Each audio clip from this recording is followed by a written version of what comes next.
Esto es La Entrevista con Raúl Valladares.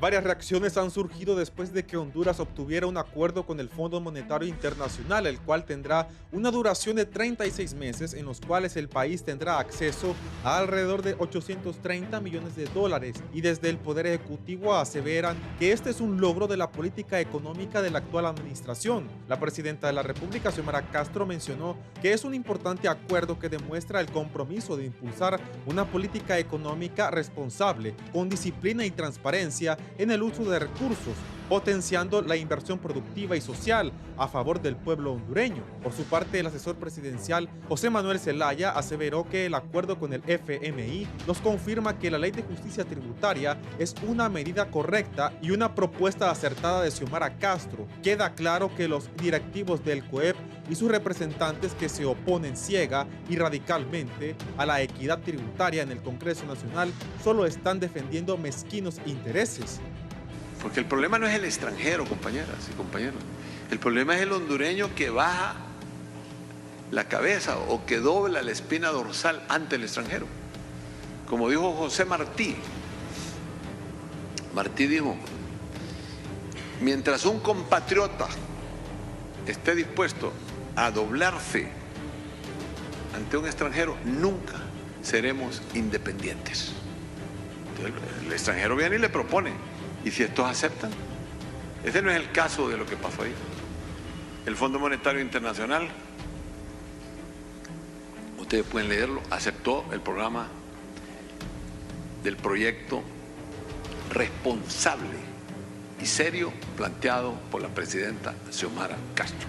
La ministra de Finanzas, Rixi Moncada, explicó que el FMI reconoció el compromiso del gobierno de pedir acompañamiento a Naciones Unidas para buscar justicia, y en materia fiscal el FMI acompaña la fijación de un sendero con disciplina, sin contrataciones lesivas, además del planteamiento de la Ley de Justicia Tributaria, porque sabe que dicha ley marca la ruta para equilibrar la gran distorsión que existe en el país en materia económica. Sin embargo, otros sectores no tienen buena expectativa a pesar de que el gobierno alcanzó este acuerdo. El exsecretario de Desarrollo Económico, Pedro Barquero, aseveró que Juan Orlando Hernández también firmó el Fondo Monetario Internacional varias veces y la pobreza aumentó. Ahora este gobierno también se arrastra ante el FMI para endeudarnos más. Les recuerdo que el 2025 es año electoral y que están ahuyentando la inversión y perdiendo empleos. Entre tanto, el economista Roberto Lagos considera que finalmente tener un acuerdo con el fondo no elimina los graves problemas de planificación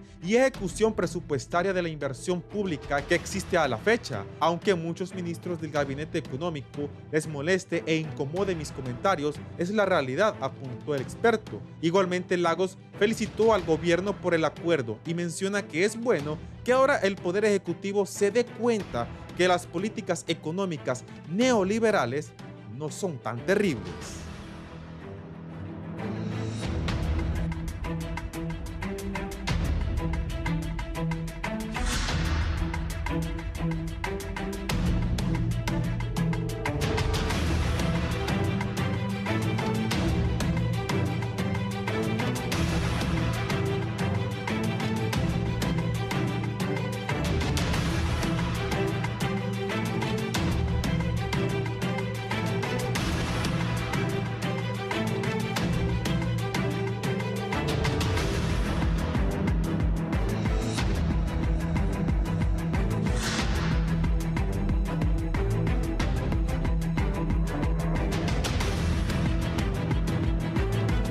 Buenos días, gracias por estar con nosotros. Es un gusto saludarles desde la entrevista de Canal 11 y Radio Visión Honduras. Vamos a abordar el tema de la firma del acuerdo de Honduras con el Fondo Monetario Internacional. Con nosotros tengo dos distinguidos invitados. Por el orden de llegada está el exministro de Desarrollo Económico, también exdirector ejecutivo de la Cámara de Comercio e Industrias de Cortés, don Pedro Barquero. Bienvenido.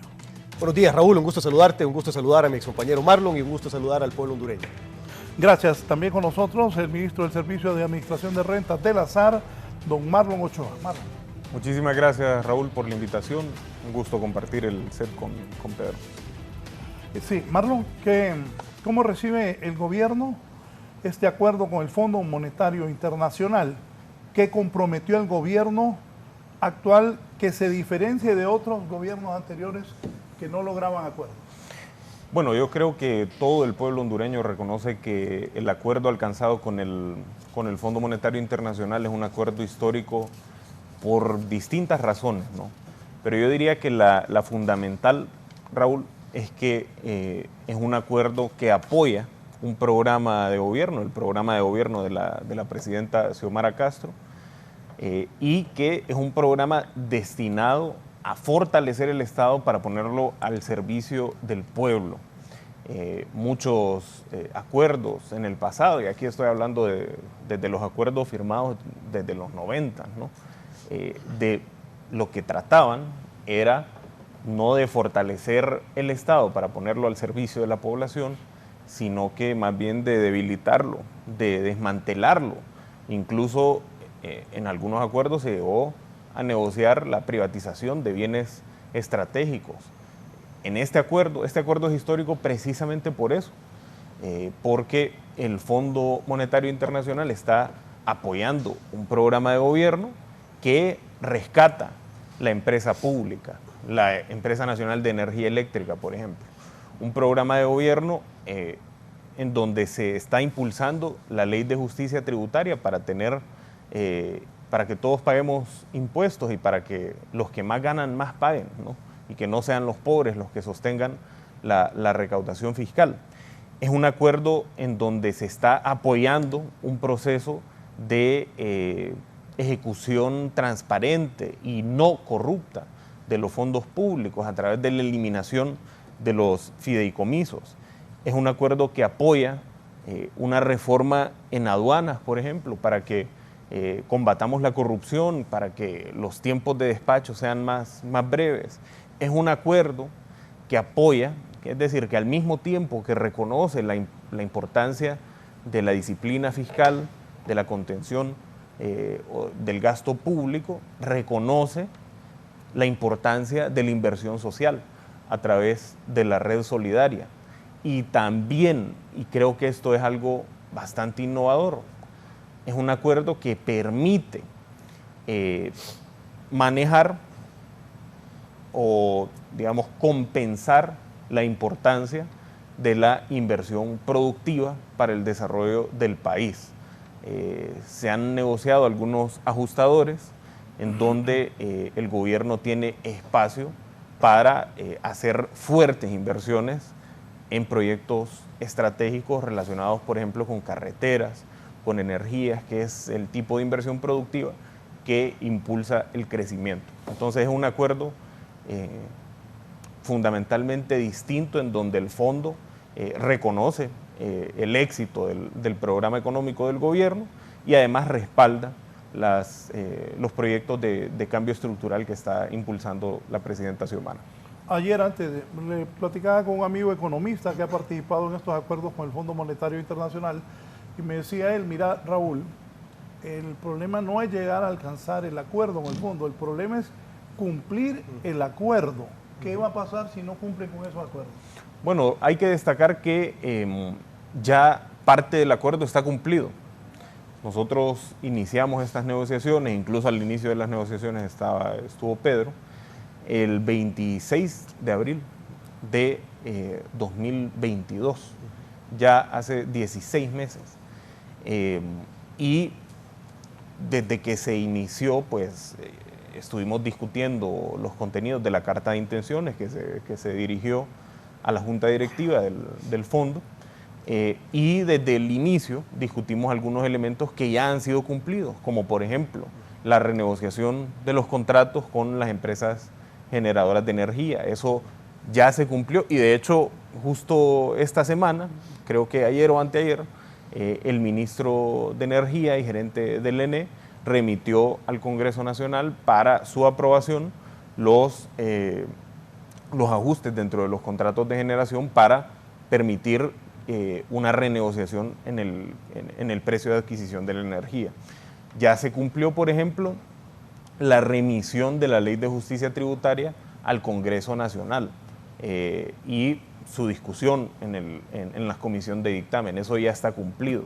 ya está cumplida la derogación de los 3 decretos del pacto de impunidad. Entonces, al menos, bueno, cuando se hace un acuerdo con el fondo, se hacen revisiones semestrales, es decir, cada 6 meses, y no tengo duda yo de que se van a cumplir los hitos, no, fundamentalmente los primeros que son estos, ¿no? ¿Qué tipo de recursos estarán disponibles? ¿Solo apoyo a la balanza de pago o también para el gasto público? Es fundamentalmente apoyo para fortalecer las reservas monetarias internacionales en varios desembolsos desde aquí hasta el 2026 que finaliza el acuerdo. También se va a permitir un acceso a créditos para impulsar la economía verde y una porción es de apoyo presupuestario, pero es la mínima, ¿no? Don Pedro, comentarios iniciales. Mira, yo creo que sí es bastante positivo y muy bueno que se haya logrado este acuerdo con el fondo. Todavía no conocemos los detalles porque públicamente se van a dar a conocer hasta que el directorio del fondo los pruebe. Si mal no recuerdo, así es el proceso, ¿verdad? Entonces, una vez que se lleve directorio del Fondo Monetario y sea aprobado ahí, ya se va a dar a conocer públicamente y ya todos vamos a poder conocer los detalles, que hasta el momento solo lo conocen los ejecutivos del Fondo Monetario y los miembros del gabinete de gobierno. Pero sí te puedo decir que es algo muy bueno para el país que se logre este acuerdo y obviamente todos tenemos que trabajar bajo el interés de que cumplamos con ese acuerdo, de que lleguemos a las metas y de que podamos acceder también a los recursos que nos abre la puerta el fondo y que van a abrir también otras instituciones con este sello de confianza, por así llamarlo, del Fondo Monetario Internacional. Ahora, es importante que una vez que ya se llega al acuerdo con el Fondo Monetario Internacional, se trabaje fuertemente en hacer lo que no se logró en el pasado. En el pasado habían acuerdos con el fondo y se logró la estabilidad macroeconómica, pero esa estabilidad macroeconómica nunca pasó a ser un bienestar para el pueblo, para la mayoría, y más bien lejos de eso, la pobreza iba aumentando. Entonces, el reto que tenemos ahora, todos los hondureños, porque es un reto no solo del gobierno, es de asegurarnos que seguir manteniendo la estabilidad macroeconómica, pero dentro de esa estabilidad macroeconómica que logremos entonces una derrama económica o un crecimiento económico de toda la población. Y esa parte es la que, digamos que tenemos que trabajar todos los hondureños en conjunto. Aún la oposición tenemos que trabajar en función de eso porque es el bien del pueblo hondureño.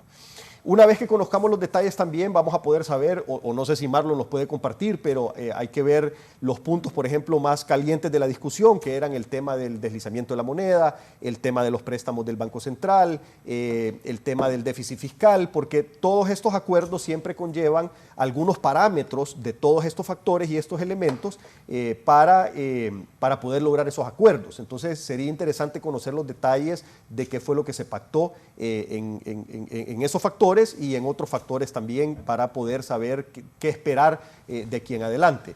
Y por el otro lado, tenemos también la urgente necesidad de diseñar políticas públicas en conjuntos, el gobierno, la oposición, la sociedad civil, los trabajadores y el sector privado, para cuidar los empleos existentes y generar nuevos empleos. Porque ahorita estamos teniendo una situación especial, sobre todo en la zona norte del país y específicamente en la industria de la maquila, en donde se están perdiendo miles de empleos. Hemos visto cómo los líderes sindicales y los miembros de las centrales obreras han estado solicitando una mesa de diálogo, ellos le llaman mesa anticrisis, y yo creo que es importante que en este momento se atienda ese llamado por parte de los sectores que deben de estar en esa mesa, que son básicamente el gobierno, los trabajadores y la empresa privada. Y que en esa mesa entonces se diseñen las políticas públicas que obviamente dentro del marco del acuerdo del fondo se puedan hacer, pero que nos ayuden a poder mitigar estos riesgos que hoy nos están afectando fuertemente la capacidad del país de mantener y de generar empleos. Pedro, los empresarios y tú mismo han estado en contra de esa ley de justicia tributaria. El fondo la está avalando, lo está respaldando esa ley. ¿Qué piensas? Yo pienso que están equivocados en ese punto. ¿Los del fondo? Sí. ¿Por qué? Porque la ley, como la pasó el Ejecutivo al Congreso, y yo sigo insistiendo, tiene muchas posibilidades de mejora, principalmente en dos cosas. Yo entiendo el espíritu de la ley de eliminar los abusos, pero yo creo que una mejor manera de eliminar los abusos, en vez de eliminar los regímenes, es solo atacar los abusos. ¿Por qué? Porque estos regímenes especiales los abusos han sido minoría, no han sido mayoría. O sea, tenés unos pocos abusivos y un montón de gente que ha cumplido con las reglas. Aparte de eso, esos regímenes nos han ayudado a atraer miles de millones de dólares de inversión nacional y extranjera y nos han ayudado a generar también muchísimos, cientos de miles de empleos. Entonces, para mí, y sigo insistiendo, una mejor manera de atender ese problema era atacar específicamente cada causa de abuso, como por ejemplo, Marlon muy bien lo establecía, el combustible que se pasa de contrabando de las islas de la bahía a tierra firme. Hay métodos que ya se usan en otros países para controlar eso. Gente del negocio de las gasolineras me explicaban que se le puede poner una tinta a la gasolina que entra a las islas de la bahía y luego en las auditorías que ya se hacen a la gasolinería, ver en tierra firme a dónde aparece gasolina con ese tinte. Y ahí pues obviamente poner leyes o reglamentos para poder castigar a los que están vendiendo y comprando el combustible contrabandeado. Por otro lado también, por ejemplo, el ejemplo de las camas que habías puesto, con eso lo que se puede es establecer controles como el que ya se estableció. Con aduanas y desarrollo económico se establecieron controles que no existían en el pasado. ¿Qué era lo que pasaba? Desarrollo económico y aduanas estaba desconectado. Y cuando ya estábamos en el gobierno lo que hicimos fue conectarlos. Los listados de aprobación de bienes que podían importar en el régimen RID no los tenía aduanas, esos se tenían solo en desarrollo económico. ¿Qué fue lo que hicimos? Le pasamos todos los listados a aduanas y ahora aduanas puede, en el momento de las importaciones de un RID, puede verificar qué cosas sí están amparadas dentro de los beneficios y qué cosas no. Entonces, de esa manera detenés ese abuso. Y así uno por uno, Raúl, los del fondo están diciendo que esto va a promover la competitividad. Sí, si controlas los abusos, por supuesto que vas a promover la competitividad y vas a promover una cancha más juntos. La competitividad. Pero yo no comparto, yo sigo insistiendo que yo no comparto que la ley así como está nos vaya a ayudar a lograr el objetivo de atraer más capitales y ayudar con la generación de empleo. ¿Por qué los del fondo sí están a favor de la ley? Porque los del fondo están en contra del tema de las exoneraciones. A ellos no les gustan el tema de las exoneraciones y de hecho en muchos análisis del fondo del pasado ya tienen varios años ellos de estar llamando la atención sobre ese tema. Ahora, el problema es, si no queremos las exoneraciones, Raúl, entonces las tendríamos que prohibir en todo el mundo. ¿Por qué? Porque si solo las prohibimos en Honduras, los capitales se van a ir a Nicaragua, a Guatemala, a El Salvador, a República Dominicana, a Bangladesh y a decenas de países que ofrecen esas exoneraciones. Entonces, si el Fondo Monetario Internacional considera que no son justas las exoneraciones en el mundo, entonces eliminémoslas en todos lados. Pero si las eliminamos solo en Honduras, lo que vamos a hacer es que los capitales no van a venir a Honduras y se van a ir a cualquiera de ese montón de otros países que sí las permiten. Cuando hablan de esos capitales, no en este gobierno, en todos los anteriores gobiernos, ¿cuántos capitales han venido? Mucho. Hace poco. No, Raúl. Mira, ve, solo en la industria Soli, por ejemplo, en la industria de la maquila, hay alrededor de 140,000 empleos en este momento. Eso no es poco. O sea, es un montón. Entonces, ¿en cuántos años? Pero independientemente de eso, pero si no tuvieras ese empleo, Raúl, esas 140,000 personas se hubieran ido migrando a Estados Unidos. No, pero sí, tampoco es que son miles, que no es cierto. Son 140,000, Raúl, mira los datos oficiales. ¿En cuántos años? Pero no importa, pero son 140,000 hondureños, Raúl, eso, Pedro, que tienen cómo vivir en Honduras y que no tuvieron que emigrar a Estados Unidos. Sí, pero por ratos exageran. Va, pues, ¿cuántos empleos se han perdido? Casi 30,000. Pero decían más de 100,000. No. Claro que sí. Se han perdido. Busco los videos. No, yo nunca dije esa cifra. Yo nunca dije esa cifra. Y es más, aquí ando los cuadros que he usado en programas anteriores. Miembros del pueblo dijeron aquí. Bueno, pero lo que sí te puedo decir es que, mira, 140,000 empleos en este país es sumamente importante porque son 140,000 hondureños y 140,000 familias solo en la industria de la maquila. No te estoy agregando los agroexportadores. Por ejemplo, ahí están los meloneros, están los camaroneros, están otro montón de industrias que suman más empleos a eso. Yo te estoy hablando solo de la industria de la maquila. Entonces, son 140,000 hondureños que tienen la oportunidad de darle de comer a su familia en Honduras. ¿Se aprueba la ley de justicia tributaria, cierra la maquila? No, es que eso no es un efecto inmediato y no es de un día para otro. No cierra. O sea, eso no cierra, me está diciendo que no cierra. Eso, mira, hay unas que sí van a cerrar y de hecho hay unas que están cerrando. ¿Al día siguiente? No, es que ya lo están haciendo, Raúl. Mira, te voy a contar un ejemplo. Hay una fábrica que tiene operaciones, si mal no recuerdo, tiene 30 fábricas alrededor del mundo, no me acuerdo en cuántos países. Y en el único lugar que está cerrando es en Honduras.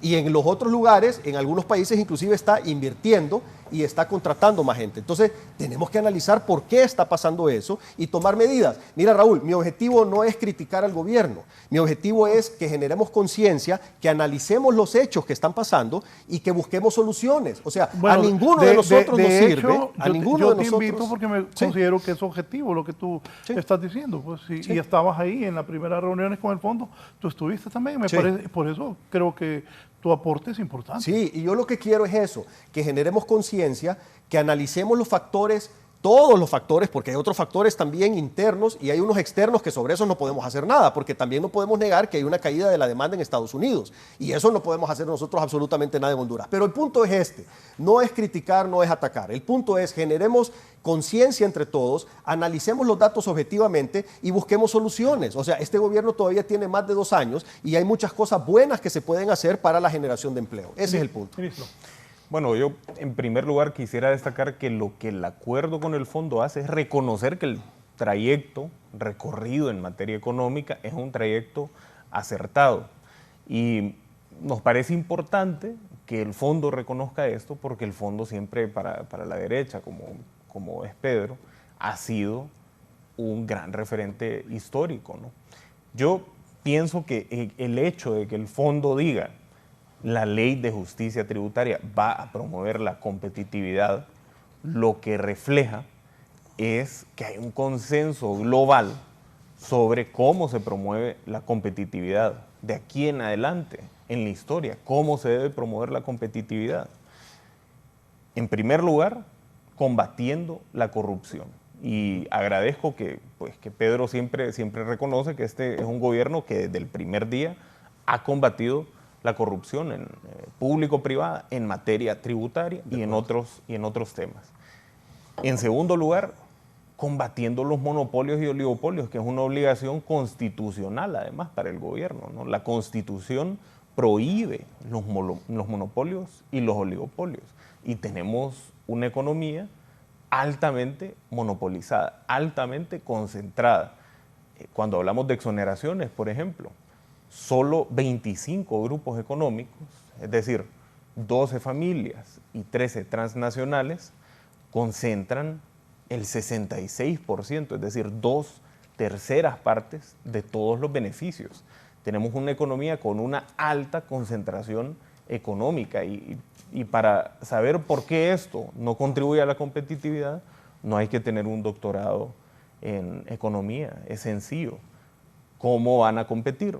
Las 300.000 empresas o los 300.000 empresarios que hay en el país, que no tienen privilegios fiscales, que no han incurrido en actos de corrupción, que no han financiado campañas políticas para que un diputado en el Congreso le meta una ley particular, que no tienen un comportamiento corrupto y no pistean a un funcionario en el Poder Ejecutivo. ¿Cómo van a competir? Este tipo de empresas, que son la mayoría, que son empresarios honestos además, contra una pequeña cúpula que tiene concentrados los beneficios fiscales, que además históricamente ha tenido un comportamiento corrupto, que su fuente de acumulación, diría yo, que su fuente de acumulación de riqueza, Raúl, es la corrupción contra estos 300.000 empresarios que pues lo único que tienen es una pulpería, es un puesto de baleadas. Es imposible competir en esas condiciones y a eso nos referimos cuando hablamos de competitividad y a eso se refiere el fondo cuando dice la ley de justicia tributaria va a fomentar la competitividad. Tenemos un mercado no solo altamente concentrado, sino que altamente corrupto. Es decir, Honduras es lo contrario a lo que soñó Adam Smith, a lo que soñó John Stuart Mill, a lo que soñó Jeremy Bentham, a los teóricos, ¿no? del liberalismo históricamente. Es lo contrario. Es decir, es la epítome de la corrupción y de la concentración de mercado. Entonces, lo que nosotros estamos haciendo, que pues no es, y aquí hay que decirlo francamente, no es un proyecto comunista, no es como han dicho en otros espacios, creo que Pedro también, una copia de una ley de otro país. no es una inspiración tampoco de un asesor internacional. Lo que estamos haciendo es nada más ordenando un tema que ha sido ampliamente corrupto. Y la esperanza que tenemos con esto, la certeza que tenemos es que esto va a permitir que en Honduras haya un terreno de juego más nivelado, que no sean 25 grupos económicos los que concentren los privilegios fiscales, que combatamos la corrupción, que ha sido la principal fuente de acumulación de las élites en este país. Y aquí me gustaría hacer un breve comentario sobre lo que decía Pedro. Porque hay abusos, digamos, que efectivamente infringen la norma, es decir, que van en contra de la norma en materia tributaria. Pero hay otro tipo de abusos, que son los que nosotros denunciamos en el Congreso, que son los que denunciamos en foros televisivos, que están legalizados, Pedro. Sí.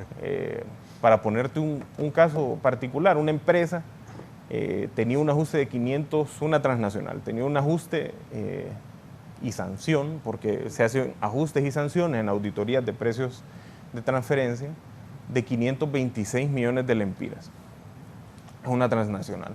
Y esta empresa consiguió que en el Congreso aprobaran un decreto dirigido específicamente para esta empresa, para no tener que pagar ese ajuste.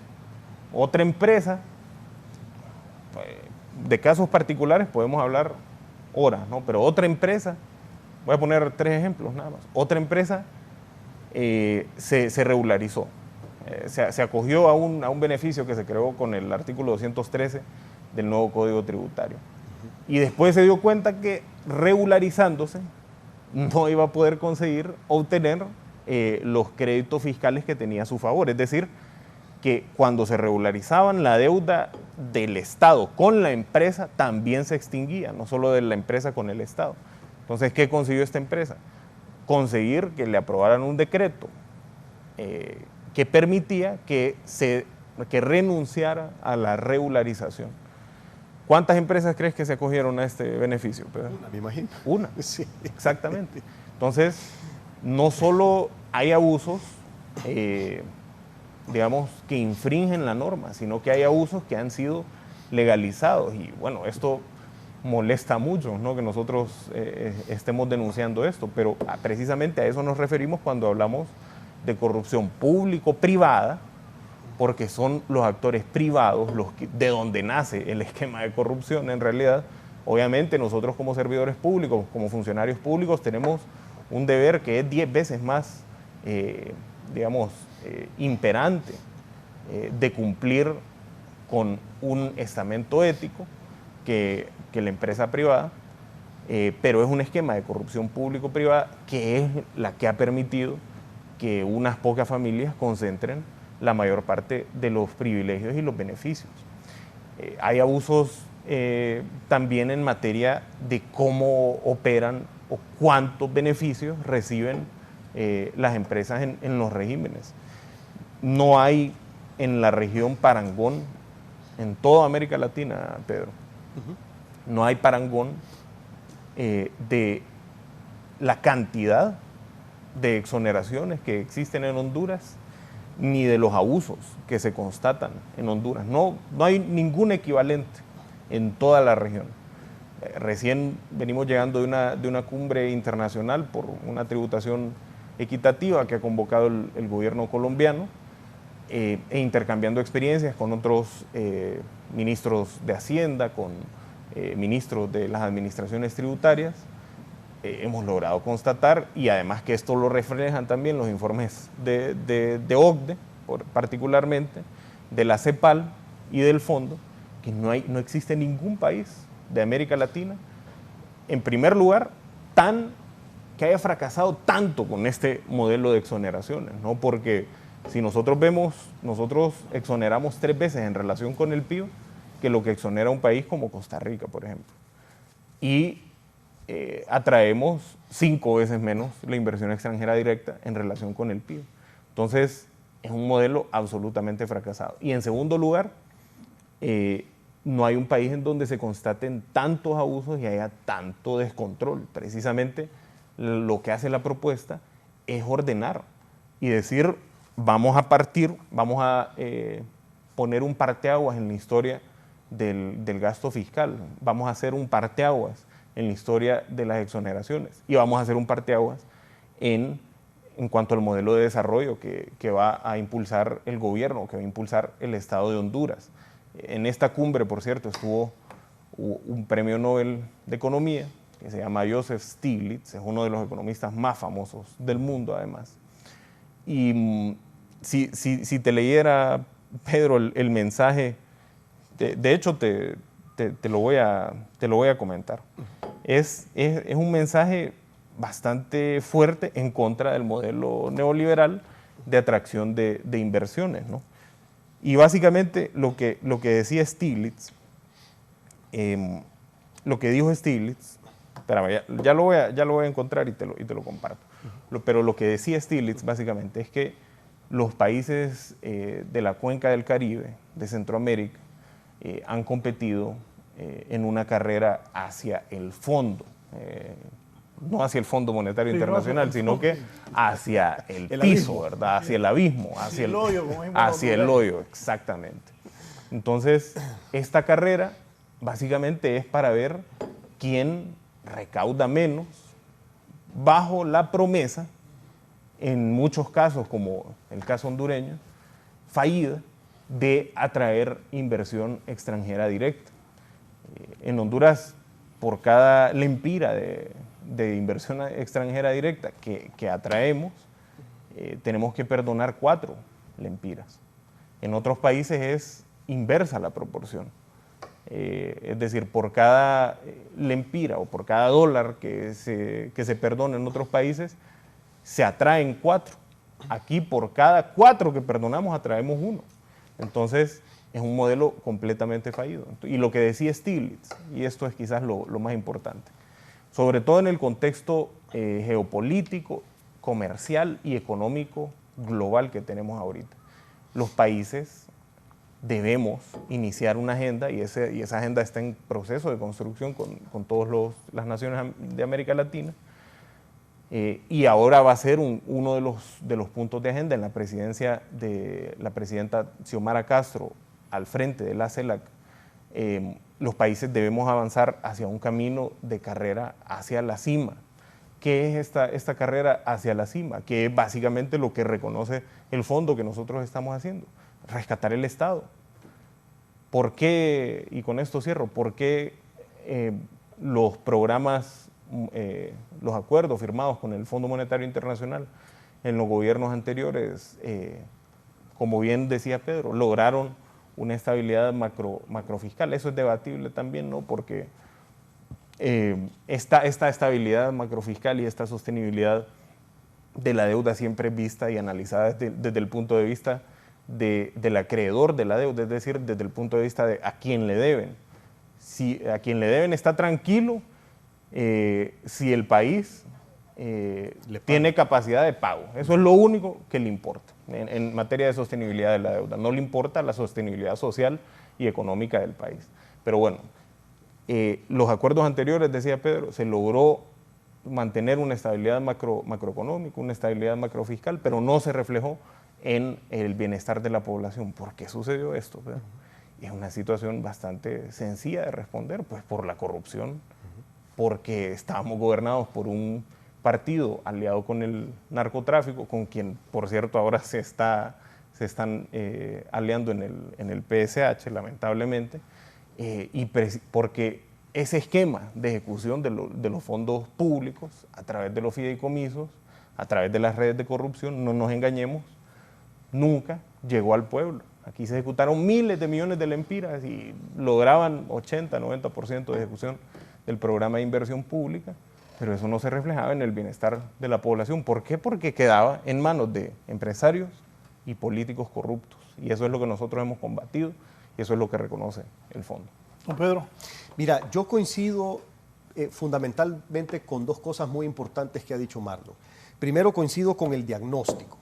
Es cierto que en el país hemos tenido un serio problema de corrupción en el pasado y que ese problema de corrupción público-privado nos ha llevado a serias distorsiones económicas Pero eso no quiere decir que todo se haya hecho mal. Hay algunas cosas que se hicieron bien y hay algunas cosas que se hicieron mal. Pero en términos generales, yo coincido en que lo que pasó antes no era lo que necesitaba el país, porque el resultado no es un resultado positivo. Un 74% de pobreza es algo que nos tiene que avergonzar a todos los hondureños.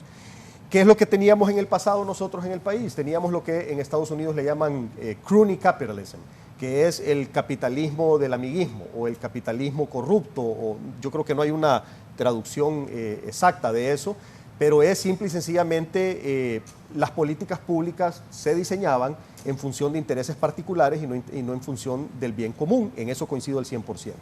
También coincido con Marlon con el resultado deseado. Todos queremos una cancha más justa, una cancha más equitativa, y quisiéramos que en vez de 25 grupos económicos tuviéramos cientos o miles de grupos económicos en el país. Eso sería lo ideal, que tuviéramos mucho más gente con riqueza para que pudiéramos entonces tener un mejor desarrollo de todos los hondureños.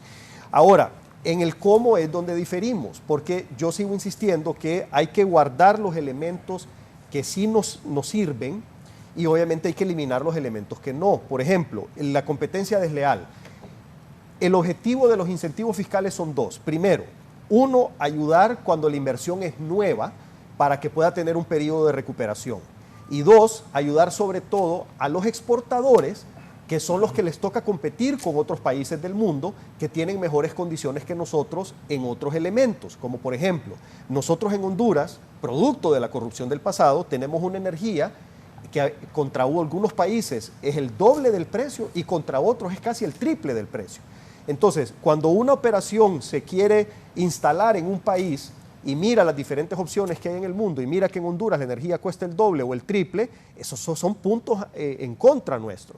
Aparte de eso, también históricamente la deuda en educación nos tiene con un nivel educativo bastante bajo. Entonces, ¿por qué Costa Rica trae más inversión extranjera directa? Porque Costa Rica tiene un nivel educativo mucho más alto. Entonces, a Costa Rica están llegando a invertir en inteligencia artificial, en biotecnología y en todo lo último que hay en el mundo, mientras que nosotros estamos atrayendo las actividades más básicas. Pero eso es por la falta de educación. El problema, y así te puedo mencionar otro montón de temas también, el problema es que ninguno de los temas se solucionan de un día para otro. La educación va a tomar años elevar el nivel educativo de todo el pueblo hondureño en términos de promedio. El costo de la energía, lamentablemente, aunque se renegociaron los contratos y se logró alguna rebaja, todavía vamos a tener precios relativamente altos por varios años. Hasta dentro de varios años vamos a poder aspirar, si se hacen las licitaciones de forma correcta ahorita, vamos a poder en varios años aspirar a un costo de energía más baja. Entonces, nos guste o no nos guste, estemos de acuerdo o no estemos de acuerdo, tenemos que ver cuáles son los elementos de competitividad con que vamos a atraer los capitales nacionales y extranjeros para que inviertan en el país y generen empleo. Uno de esos factores, obviamente, son los incentivos fiscales. Entonces, yo considero que un mejor camino para lograr el objetivo, dado el diagnóstico en el que coincidimos y el objetivo en que coincidimos, un mejor camino es analizar punto por punto y en vez de tener como un escopetazo y dispararle a todo, agarrar una mira telescópica e ir específicamente en contra de los puntos que afectan. Por ejemplo, la competencia desleal. No es correcto, por ejemplo, que con algunos regímenes especiales se pueda vender una enorme cantidad de la producción a nivel nacional. Eso no es correcto, eso es competencia desleal. Entonces tenemos que volver a las regulaciones anteriores que lo limitaban bastante, cuánto de esa producción podía ser vendida a nivel nacional. Y hay que ponerle candados adicionales también, porque antes solo se permitía hasta el 5% de la producción. Pero ¿qué pasa si ese 5% de la producción es el 80% de la demanda nacional? También distorsionas el mercado. Entonces tiene que haber un candado del porcentaje de la producción adicionalmente en proporción a la demanda del mercado. Cero. Entonces, tiene que ser. Punto por punto, puede ser. Inclusive... Es lo que propone la ley. Yo estaría de acuerdo en llegar a ese cero. Al principio, si mal no recuerdo, la ley había empezado, creo que era con un 2 o 3% por los efectos. Sí, no, te estoy hablando cuando empezó a los cuando inicios. Empezó con cero. Pero después lo pasaron a 2 o 3% por la merma. Correcto. Y después lo pasaron... No, primero fue a 2 o 3, después a 5 y después ahorita a ¿cómo se llama? A 100. No, a 50. A 100 permite la ley Soli. Bueno, con el 8-2020. Ese tema yo estoy totalmente de acuerdo que hay que cambiarlo. Entonces mi punto es que Podemos construir un mejor camino para lograr el objetivo que tenemos todos los hondureños, analizando punto por punto de cada régimen especial. Y yo sé que es mucho más trabajo, yo sé que es mucho más complicado, pero eso seguramente nos va a llevar a un mucho mejor resultado. Porque recordemos que Honduras está compitiendo con un montón de países para traer capitales, y los capitales nacionales y extranjeros necesitan recibir motivación, necesitan recibir incentivos para que se queden aquí y no para que vayan a generar empleo en otros países, que es lo que está sucediendo ahorita. Mira, te voy a dar un dato que seguramente Marlon lo conoce. El año pasado, la inversión extranjera directa de toda América Latina fue alrededor de 224,000 millones de dólares. Fue un aumento con respecto al 2021 de toda América Latina del 50%. O sea, un aumento considerable de la inversión extranjera directa en América Latina. Nosotros solo crecimos un 11%, que fue positivo porque venimos de una caída. En el 2014 la inversión extranjera directa fueron 1.400 millones de dólares y fue cayendo hasta llegar a 400 y pico millones de dólares en el 2019, antes de la pandemia y antes de ETA y OTA. Y ahorita, el año pasado, comenzamos, digamos que un movimiento positivo hacia el alza. 10% es poco, pero es un movimiento en la dirección correcta. Pero es poco crecer un 10-11% con respecto al 50% que creció toda América Latina. Entonces, ¿qué hay que hacer? Hay que analizar qué es lo que están haciendo los campeones del crecimiento latinoamericano para ver qué de esas cosas podemos nosotros implementar en el país. Y te pongo un ejemplo, México. México el año pasado trajo 35,000 millones de dólares de inversión extranjera directa y el primer trimestre de este año ya llevaba 16,000 millones de dólares de inversión extranjera directa. O sea que en el primer trimestre de este año ya llevaba prácticamente la mitad de todo el año pasado. O sea que si sigue con esa tendencia, a finales del año pudiera duplicar la inversión extranjera directa que tuvo el año anterior. Entonces, ¿qué está haciendo México? México está siendo sumamente atractivo en cuanto a los beneficios que le ofrece a las empresas para que se lleguen a instalar. Empresas famosas como Tesla, por ejemplo, está invirtiendo en una fábrica enorme para hacer vehículos en México. Entonces, nosotros tenemos la capacidad de atraer mucha inversión en este momento, pero necesitamos dar los incentivos correctos. Y eso no quiere decir regalar el país, eso no quiere decir hacerlo con corrupción, no. Hay formas decentes de hacerlo, hay formas correctas de hacerlo. ¿Este gobierno no está dando esos incentivos? En este momento, no. En este momento no, porque estamos en un momento de transición en el cual estamos como país cambiando las reglas anteriores, lo cual yo creo que es correcto. Sí se necesita un cambio definitivamente, pero como todavía no termina de aterrizar el cambio y hay temor también de cómo aterriza ese cambio, entonces los capitales están con cautela. Por eso es que es necesario escuchar a todos los sectores de una manera más profunda y sobre todo... ¿Qué es esa cautela? ¿En qué esos capitales? El capital, Raúl... ¿Por qué esa cautela? ¿Por qué el miedo? ¿Porque viene el comunismo? Porque, no, mira... Porque el tema no es... vendido, pues. El tema no es... No, por eso le pregunto. No. ¿Se creen que Sí, todavía que viene el comunismo? No. Mira, materialmente la ley protege las inversiones que ya hay en el país. Sí. ¿no? Pero el punto es atraer nuevos. Certeza jurídica. Sí, ¿no? el punto es atraer competitivo nuevos. Es competitiva la ley en materia de los regímenes que crea. Marlon, yo pienso que ¿usted es comunista? ¿Le quiere quitar a los ricos todo? Bueno, mire, mis papás se conocieron en la juventud del Partido Comunista. Pero lo que le quiero decir es que la ley de justicia tributaria no es una ley comunista. La ley de justicia tributaria lo que propone es que en este país las empresas compitan en condiciones equitativas. Yo pienso, Pedro, si me permitís. Me está reclamando la gente, que están muy calmados, dice.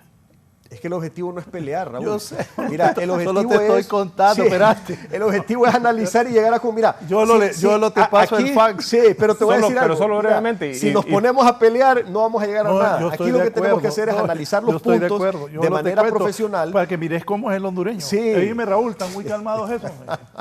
Bueno, mire, lo que yo creo es que en lugar de ver qué están haciendo los países que están atrayendo más inversión extranjera directa, lo que tenemos que ver es qué fue lo que hicieron en el pasado, en el momento en que sus economías despegaron. Y aquí siempre usamos un ejemplo de países no comunistas, porque esos ejemplos obviamente no le gustan a Pedro, pero veamos los ejemplos de países como Corea del Sur. Corea del Sur uno no puede decir que es un país comunista. Veamos el ejemplo de países como Singapur. Veamos el ejemplo de países como Japón, incluso, aunque Japón es un caso particular porque a través del Plan Marshall Estados Unidos invirtió enormes cantidades de recursos y es un caso aislado. Pero, ¿qué tienen en común lo que hicieron estos países en el momento en que despegaron económicamente? Nosotros en los 40 teníamos un PIB per cápita similar al que tenía Japón, Corea del Sur, en los 40. Y ahora, en realidad no sé el dato, pero nos deben duplicar por 10, 20 veces, ¿no? Entonces, ¿qué fue lo que hicieron estos países? Y esta, insisto, no es una agenda comunista, o sea, esto no es decir nada en contra del comunismo, que científicamente es una doctrina que aspira por la igualdad económica y social de todos. Pero esto no es nada comunista, esto lo hicieron los países más capitalistas que hay hoy en día. Lo que hicieron fue proteger su industria nacional, crear reglas del juego, a lo que le dicen reglas del juego, equitativas y competitivas para todos los empresarios. Imagínense, elevar los aranceles. Corea del Sur, en la década de los 40, tenía un arancel promedio del 11%. Ya en la década de los 50 subió ese arancel al 42%, es decir, lo multiplicó por 4 veces. Lo que hicieron fue proteger su industria nacional. Desarrollaron su industria nacional porque el desarrollo de la industria nacional es uno de los factores fundamentales para la atracción de capitales extranjeros. O sea, si tenemos un empresariado que tiene capacidad de proveer los bienes y los servicios que demandan las empresas extranjeras, si tenemos además un proletariado o una clase trabajadora formada en empresas competitivas, nacionales, va a ser más fácil atraer capital extranjero. ¿Qué más hicieron estos países? Incluso podemos hablar de México. Subsidiar y crear leyes para fomentar empresas públicas importantísimas, como en la parte de aceros, como en la parte de cauchos, como en la parte textil, en México incluso. ¿Qué más hicieron? Fortalecieron la inversión pública. Hicieron que sus empresas de provisión de servicios básicos como agua y saneamiento, energía, carreteras, fueran eficientes y pudieran proveer servicios a bajos costos. ¿Por qué tenemos hoy por qué tenemos hoy el precio que pagamos en energía? Tenemos ese precio por los contratos de generación, precisamente porque en 2014 fundamentalmente se firmaron contratos de generación en condiciones corruptas, es decir, se le otorgó un precio a las empresas privadas. Esto fue promovido por el sector privado, Pedro, hay que reconocerlo. Se le concedió un precio al sector privado muy por encima del promedio de toda la región. Y obviamente, además, cuando estos contratos entraron, hay que decirlo, de generación solar, cuando entraron a la Comisión de Energía del Congreso, imagínense que hasta el expresidente, cuando remitió estos contratos, los remitió sin un sobreprecio de 3 centavos por kilovatio hora, y hasta de la Comisión de Energía salieron con ese sobreprecio de 3 centavos, es decir, se aprobaron en condiciones corruptas. Y hoy, lastimosamente, tenemos unas condiciones en donde la población hondureña está pagando una tarifa y el 86% de esa tarifa va para pagarle a 4 familias en Honduras, 4 familias que son de la élite, que son de los grupos económicos que tienen concentrado además el 66% de las exoneraciones en este país y que tienen ahogado a toda la población. Precisamente por eso, volviendo al tema, ¿qué es lo que han hecho los países que hoy pueden atraer más inversión extranjera directa? ¿Qué han hecho los países que hoy tienen crecimientos sostenibles? ¿Qué han hecho estos países que han sacado a millones de personas de la pobreza? Básicamente lo mismo que nosotros hemos estado haciendo en este año y medio, rescatando las empresas del sector público, fomentando reglas de juego equitativas para todo el empresariado nacional, protegiendo la industria nacional, y aquí voy a poner un ejemplo concreto brevemente, protegiendo a los productores del campo. Y siempre, bueno, al menos en los últimos 70 años que hay de estadísticas, la mayor parte de la población hondureña trabaja en el campo, se dedica a la agricultura, incluso hoy en día, ¿verdad?, que ha disminuido dramáticamente la cantidad de población empleada en el sector agrícola.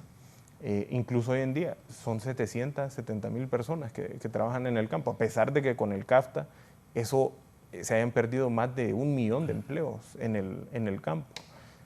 Y lo que ha hecho este gobierno es proteger esa industria.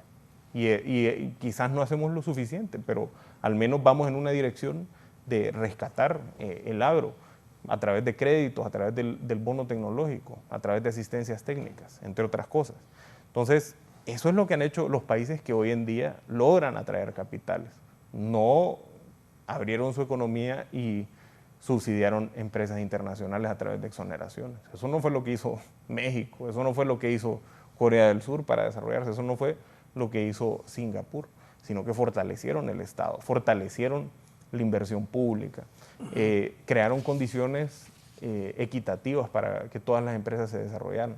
Además, crearon empresas públicas fuertes en diversas áreas, incluido transporte, por ejemplo, en el caso de Corea del Sur, y fortalecieron el mercado interno, fortalecieron la demanda interna, la capacidad que tiene su propia gente de consumir lo que se produce en la economía doméstica. Esa es la agenda básicamente del gobierno. Nosotros creemos que además el mundo va avanzando en esa ruta. Si nosotros vemos Estados Unidos mismo, todas las grandes potencias, por un tema geopolítico, están avanzando hacia una reindustrialización. Es decir, en los 80s y 90s, Estados Unidos lideró un proceso de desindustrialización de los países del centro.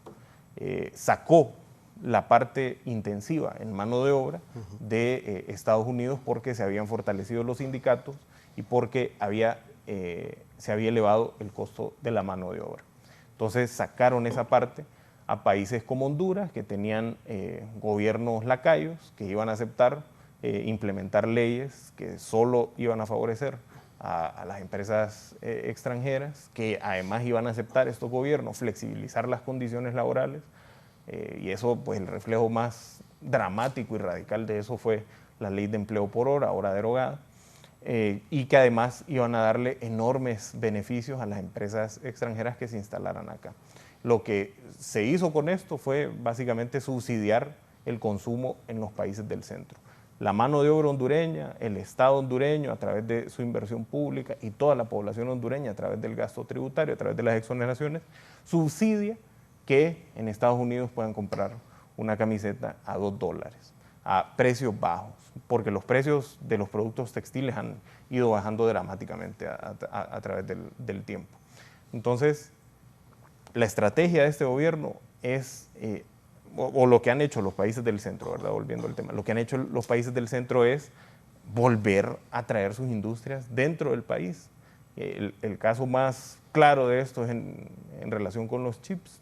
Estados Unidos tiene un gran problema porque la mayoría de los chips que utilizan sus empresas de tecnología se producen en Taiwán, en Corea del Sur y en Holanda, y están haciendo un fuerte avance para lograr volver a traer esas industrias dentro del territorio nacional por un problema geopolítico, ¿no? Porque China ha avanzado dramáticamente en su avance, en la industria de producción de chips y en la industria tecnológica, y eso es un problema porque ahora todo usa chips.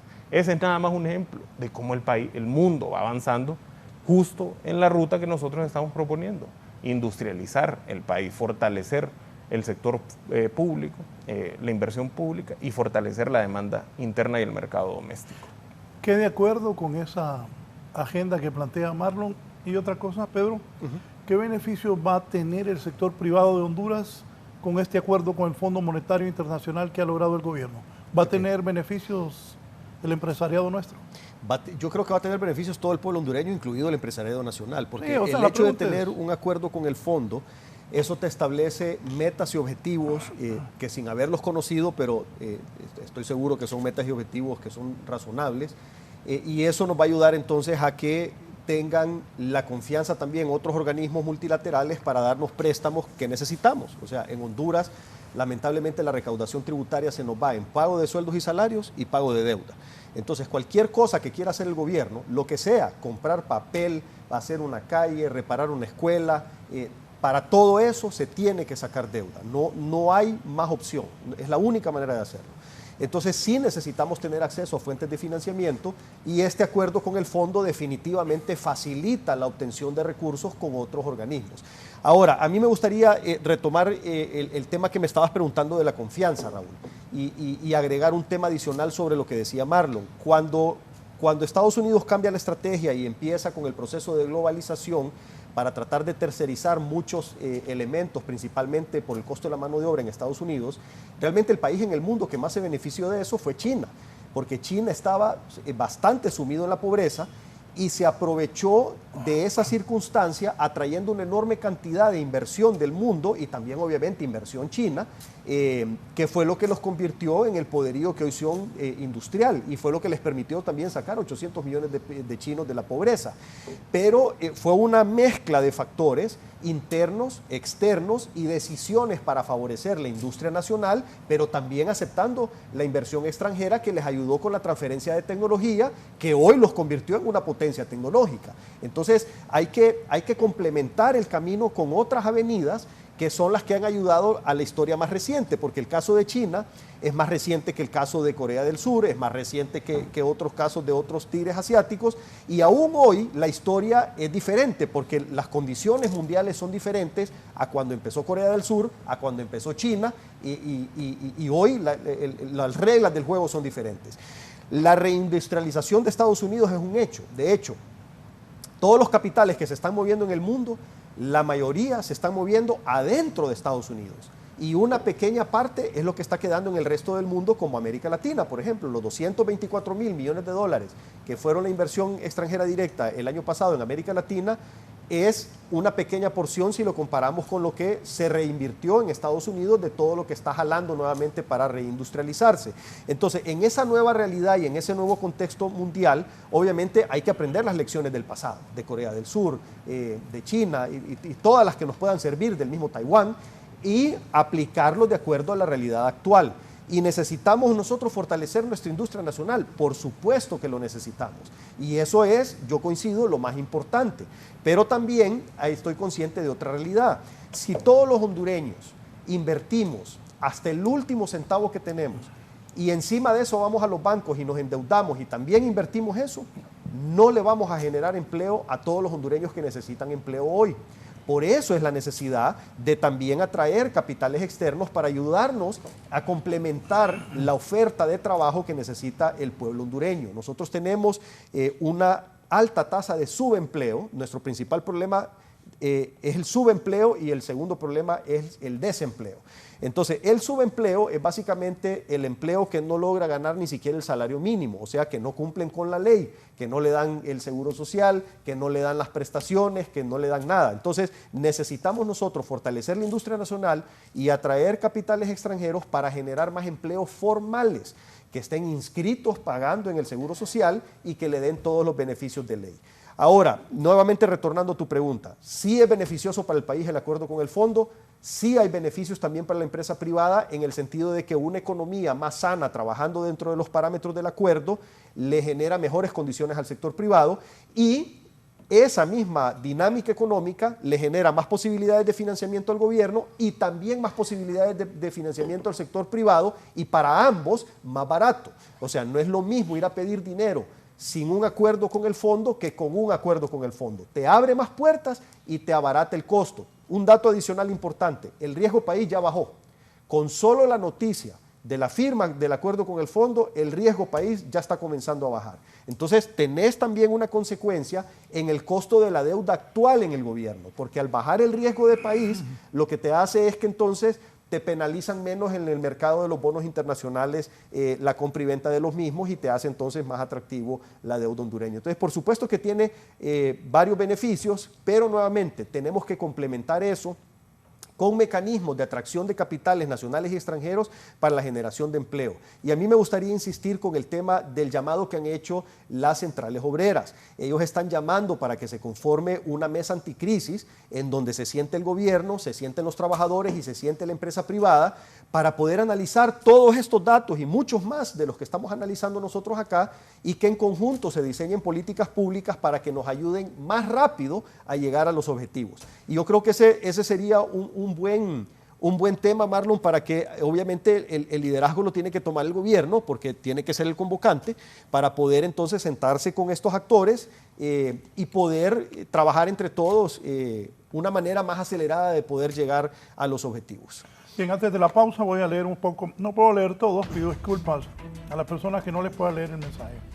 Voy a empezar con doña Lucía Miranda, dice: buenos días, las exoneraciones se dan cuando una empresa o industria inicia operaciones y está en proceso de organización e instalación para poder operar, y en ese tiempo exonerado decidirán si continúa o no operando y así iniciará a pagar impuestos que en realidad no son excesivos. Además, solo debe gozarlo una vez por la empresa, pero cuando termine el tiempo de exoneración se acoge a otro. En las municipalidades le dan un periodo de 3 meses, solo paga un estimado y cuando ya operan pagan impuestos, dice doña Lucía Miranda. Aquí dice don Omar García: buenos días.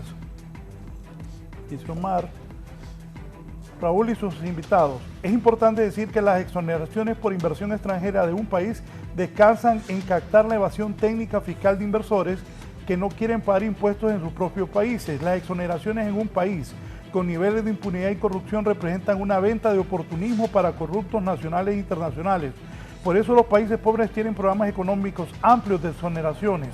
Debemos pagar impuestos todos, y eso incluye que deben pagar impuestos también las familias políticas, estén o no en el poder, y económicas dominantes. No más exoneraciones solo para empresas de la MIPYME y del sector social de la economía, dice el analista Omar García, el exministro de Economía y rector de la Universidad José Cecilio del Valle, que por cierto, para mí ha hecho un excelente trabajo en esa comisión proponente para la Fiscalía. Don Julio Raudales dice: los felicito a los tres, excelente programa. Así se hace debate, haciendo pulso de ideas inteligentes, dice don Julio Raudales. Por aquí está el director de aduanas, Fausto Cálix, dice que Pedro estuvo un poco desconectado de su propia secretaría y el personal a su cargo, que cuando se revisaron las exoneraciones en los amplios talleres con el circuito tributario, el primer régimen que se revisó fue el de zonas libres con el personal de la Secretaría de Desarrollo Económico. Por alusión. Fue un trabajo que hicimos en conjunto, o sea, yo desconectado no estaba, más bien estuvimos colaborando. Me extraña el comentario de Fausto, porque en conjunto hicimos ese trabajo, identificamos cuáles eran las mejoras, implementamos los procesos y se mejoró considerablemente. Pero bueno, si él tiene esa percepción, pues es cosa de él. Ahora, me gustaría regresar al tema de los MIPYMES que mencionaron. Lo primero... Líder, después de la pausa, Pérez. Está bien. Te voy a ir a los anuncios. Pero me deja solo no, tampoco, con Pérez, un mensaje. No, Pérez. Es que lo tengo escrito. Pérez, Han hablado 1 hora sin parar, Pérez. No, 10 palabras son. 10 palabras. No han habido anuncios, tenés razón. Vaya pues, no, pero déselas pues. 10 palabras. No, el tema de las MIPYMES, mira, lo primero que hicimos en el gobierno fue la ley de reactivación económica apoyando a las MIPYMES, que por cierto se venció en mayo porque la hicimos solo por un año. Ahorita sería bueno retomar eso para poder mejorarla y darle beneficios a la MIPYME. El viceministro de Finanzas, Roberto Ramírez, dice: buenos días, saludos. Hay múltiples estudios a nivel mundial donde se evalúan los resultados de las exoneraciones en los países emergentes y sus valoraciones son negativas, sobre todo por la calidad de la inversión extranjera que llegaron a estos países. Los resultados de las exoneraciones en Honduras han sido malos, no solo en el aspecto económico, sino también social.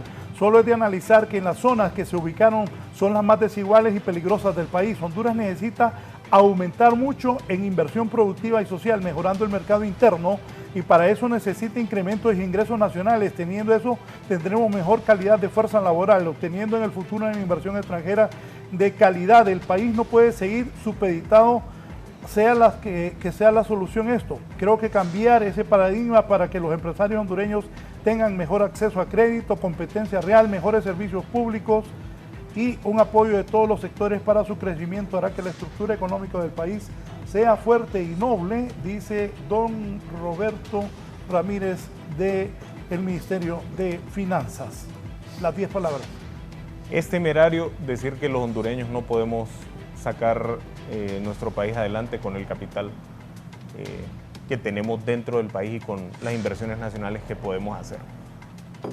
Solo los depósitos en los bancos, la sobreliquidez de más de 200 mil millones de lempiras, es fondos que no se están invirtiendo en el país. Y tenemos una riqueza en diversos sentidos, en materia de nuestra gente, nuestros recursos y las potencialidades que tiene nuestra economía. Es temerario y así como ellos dicen, ¿a dónde está el análisis de impacto para hacer ese tipo de aseveraciones, Pedro? Después de la pausa. Con gusto. Después de la pausa le responde Pedro, dice Alex Villanueva también, excelente, ese es el tipo de aportes públicos que necesita una administración del Estado. Felicidades, dice. La subdirectora de aduanas, estoy hablando de Mariana Ríos, dice la subdirectora de aduanas. Estimado Raúl, te escribe Mariana Ríos, subdirectora de aduanas, para aclarar lo que mencionó Pedro. No fueron unos cuantos abusivos, fue una política implementada bajo el régimen RIT. Encontramos casi 290 empresas gozando del mismo desde 1984. Nunca se les controló el ingreso de las mercancías. Al descubrir esta práctica hemos identificado grandes cuantías por recuperar en muchos casos. Tristemente, esas obligaciones prescribieron por amnistías o por su antigüedad. Todo esto no es producto de un error o de un descontrol aislado, sino de una política pública tributaria velada en el marco de un esquema de corrupción público-privada. La LJT cambiará este esquema. La Ley de Justicia Tributaria, dice la subdirectora de aduanas que se ha comunicado con nosotros esta mañana, Mariana Ríos.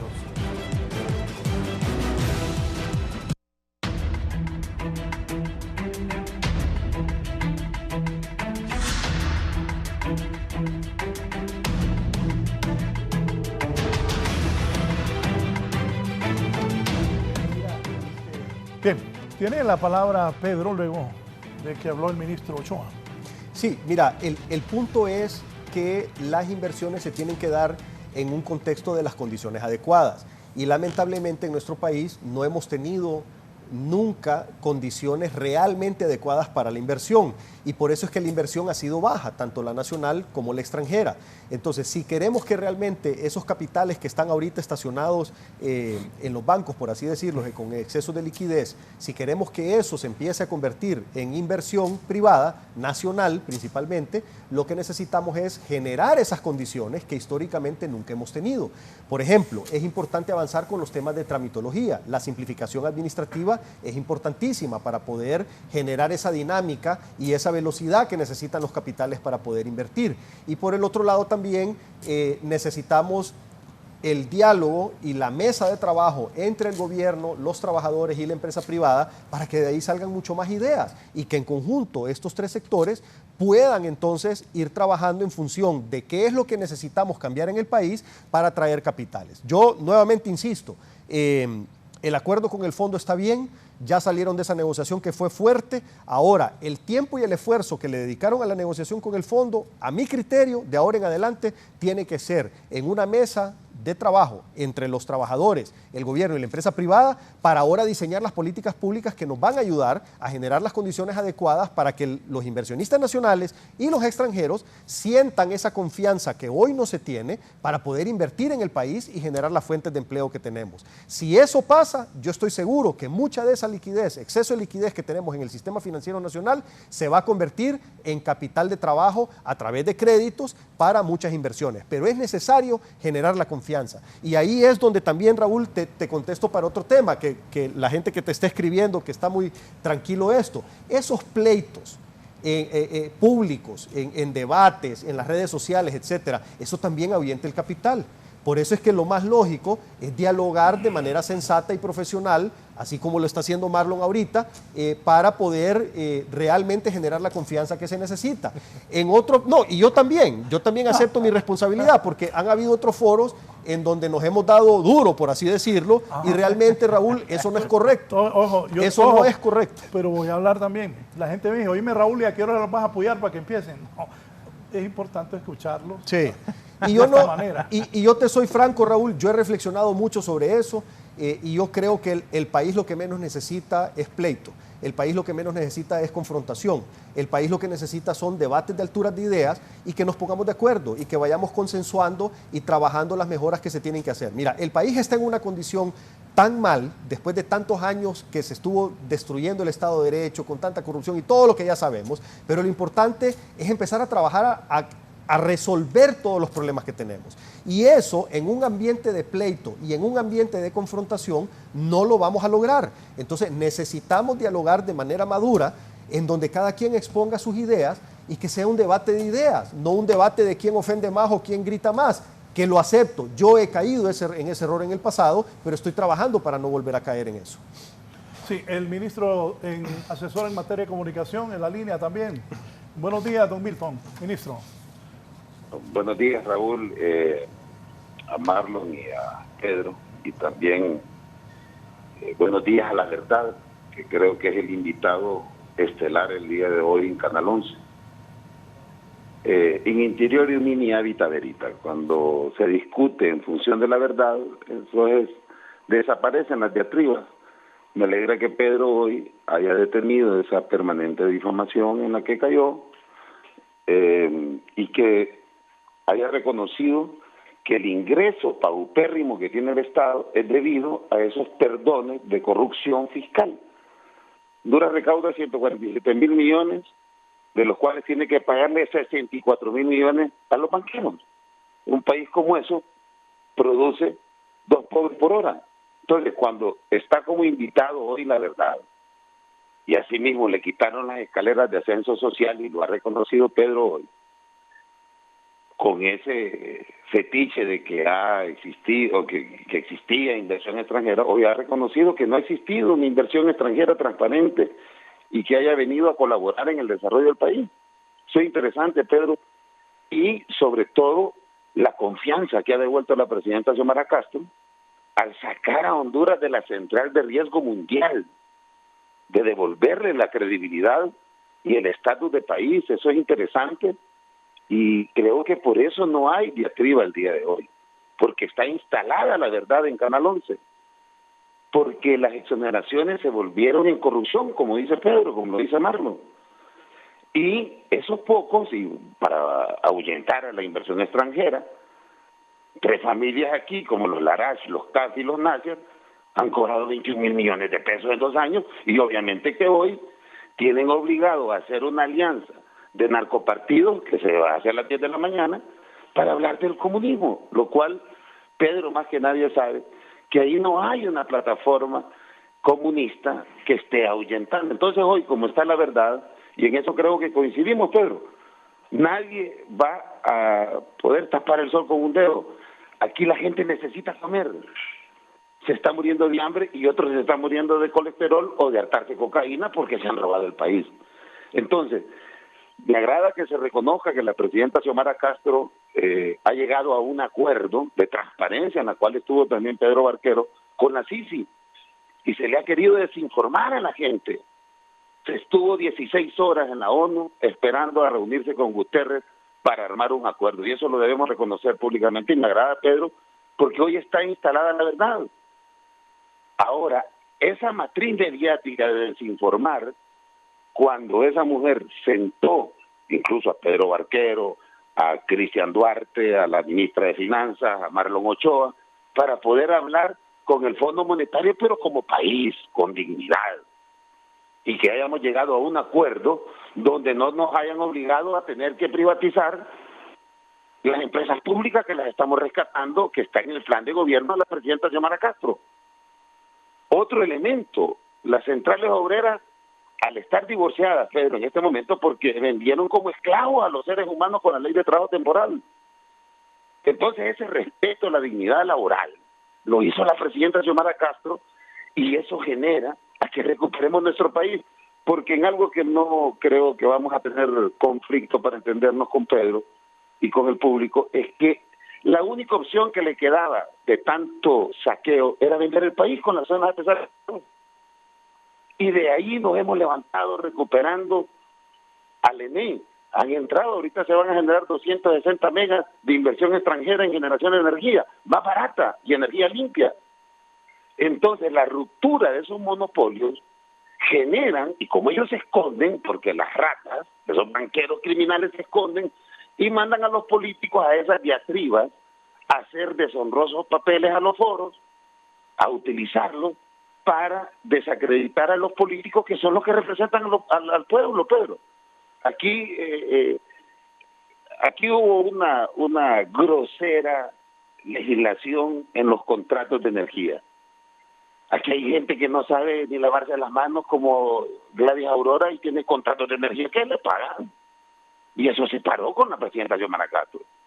Se acaba de derogar, Pedro, y tú lo sabes, que en 7 años nos reventó la economía EH. Y ese fue un contrato delictivo con Guillermo Hueso Anduray.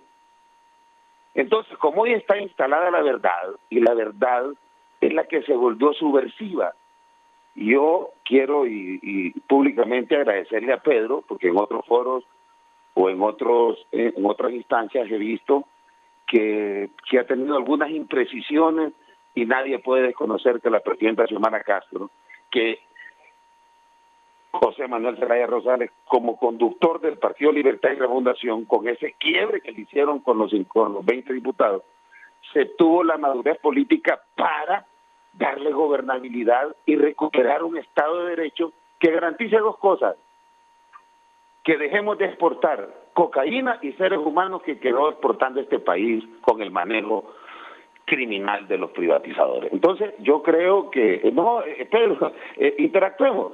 Cierto, ¿no?, que lo único que quedamos exportando si recibimos 14 millones de dólares diarios de nuestros compatriotas. Y no, totalmente de acuerdo, Milton, y ese precisamente es uno de los puntos que hemos estado tocando, que para poder dejar de exportar hondureños, que esa ha sido la principal exportación del país en años, tenemos que generar entonces las políticas públicas para que nos ayuden a desarrollar la economía y generar las fuentes de empleo aquí en nuestro país, y que no sigamos con esa desintegración familiar, que el hondureño se tiene que ir a Estados Unidos, a España y a otros lugares para poder mantener a su familia. Eso realmente es el reto más grande que tenemos, la reducción de la pobreza. Y yo le decía a Marlon hace unos minutos que todo el tiempo y el esfuerzo que dedicaron para llegar a un acuerdo con el fondo, ahora ese tiempo y esfuerzo lo pueden dedicar para ver cómo, escuchando a los diferentes sectores, escuchando a los trabajadores, escuchando al sector privado, y obviamente con las ideas que salgan del mismo gabinete, cómo generar políticas públicas que nos ayuden a generar las fuentes de empleo que hoy lamentablemente estamos perdiendo. En la zona norte del país se han perdido casi 30.000 fuentes de trabajo. Entonces es importante instalar esa mesa anticrisis, como han llamado los dirigentes de las centrales obreras, para poder atender esta situación del empleo a nivel nacional. Ahí quiero aportar algo como en mi área, la sociología, pero una persona que gana 4.000 lempiras no está empleada. Y eso hicieron las centrales obreras. Cuando el Consejo Económico Social, el Consejo Económico que estaba conformado de manera tripartita por trabajadores, empresarios y el gobierno, el señor Daniel Durón, quien es un traidor histórico a estos procesos, porque aquí se trata, o salvamos a los seres humanos o salvamos al capital.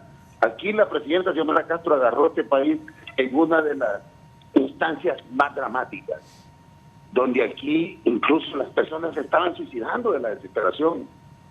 No tenemos tiempo para seguir dialogando sobre cosas que están ya sobre la mesa, que hay que darle de comer a la gente.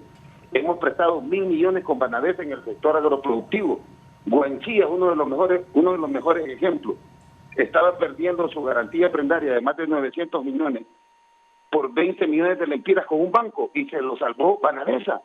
Y a Banavesa la cerraron dolosamente ese narcopartido político nacional que hoy está hablando de querer salvar. Y yo creo que con la mínima inteligencia del primate, Pedro, vamos a entendernos esto. Aquí se quiere discutir todavía con los consensos de Washington, y eso ya no existe. Aquí lo que hay es un grupo de criminales que secuestraron el país. Aquí ni siquiera es que hay un mercado y con una mano invisible. Y voy a poner un ejemplo claro, y esto pues hoy me lo mandaron como noticia. No me alegró la noticia, pero internacionalmente ya hay una una alerta sobre Toño Rivera Callejas y Juan Diego Zelaya en el tema TX por lavado de activos. O sea, TX vino aquí a secuestrar y ese es uno de los fideicomisos más dolosos.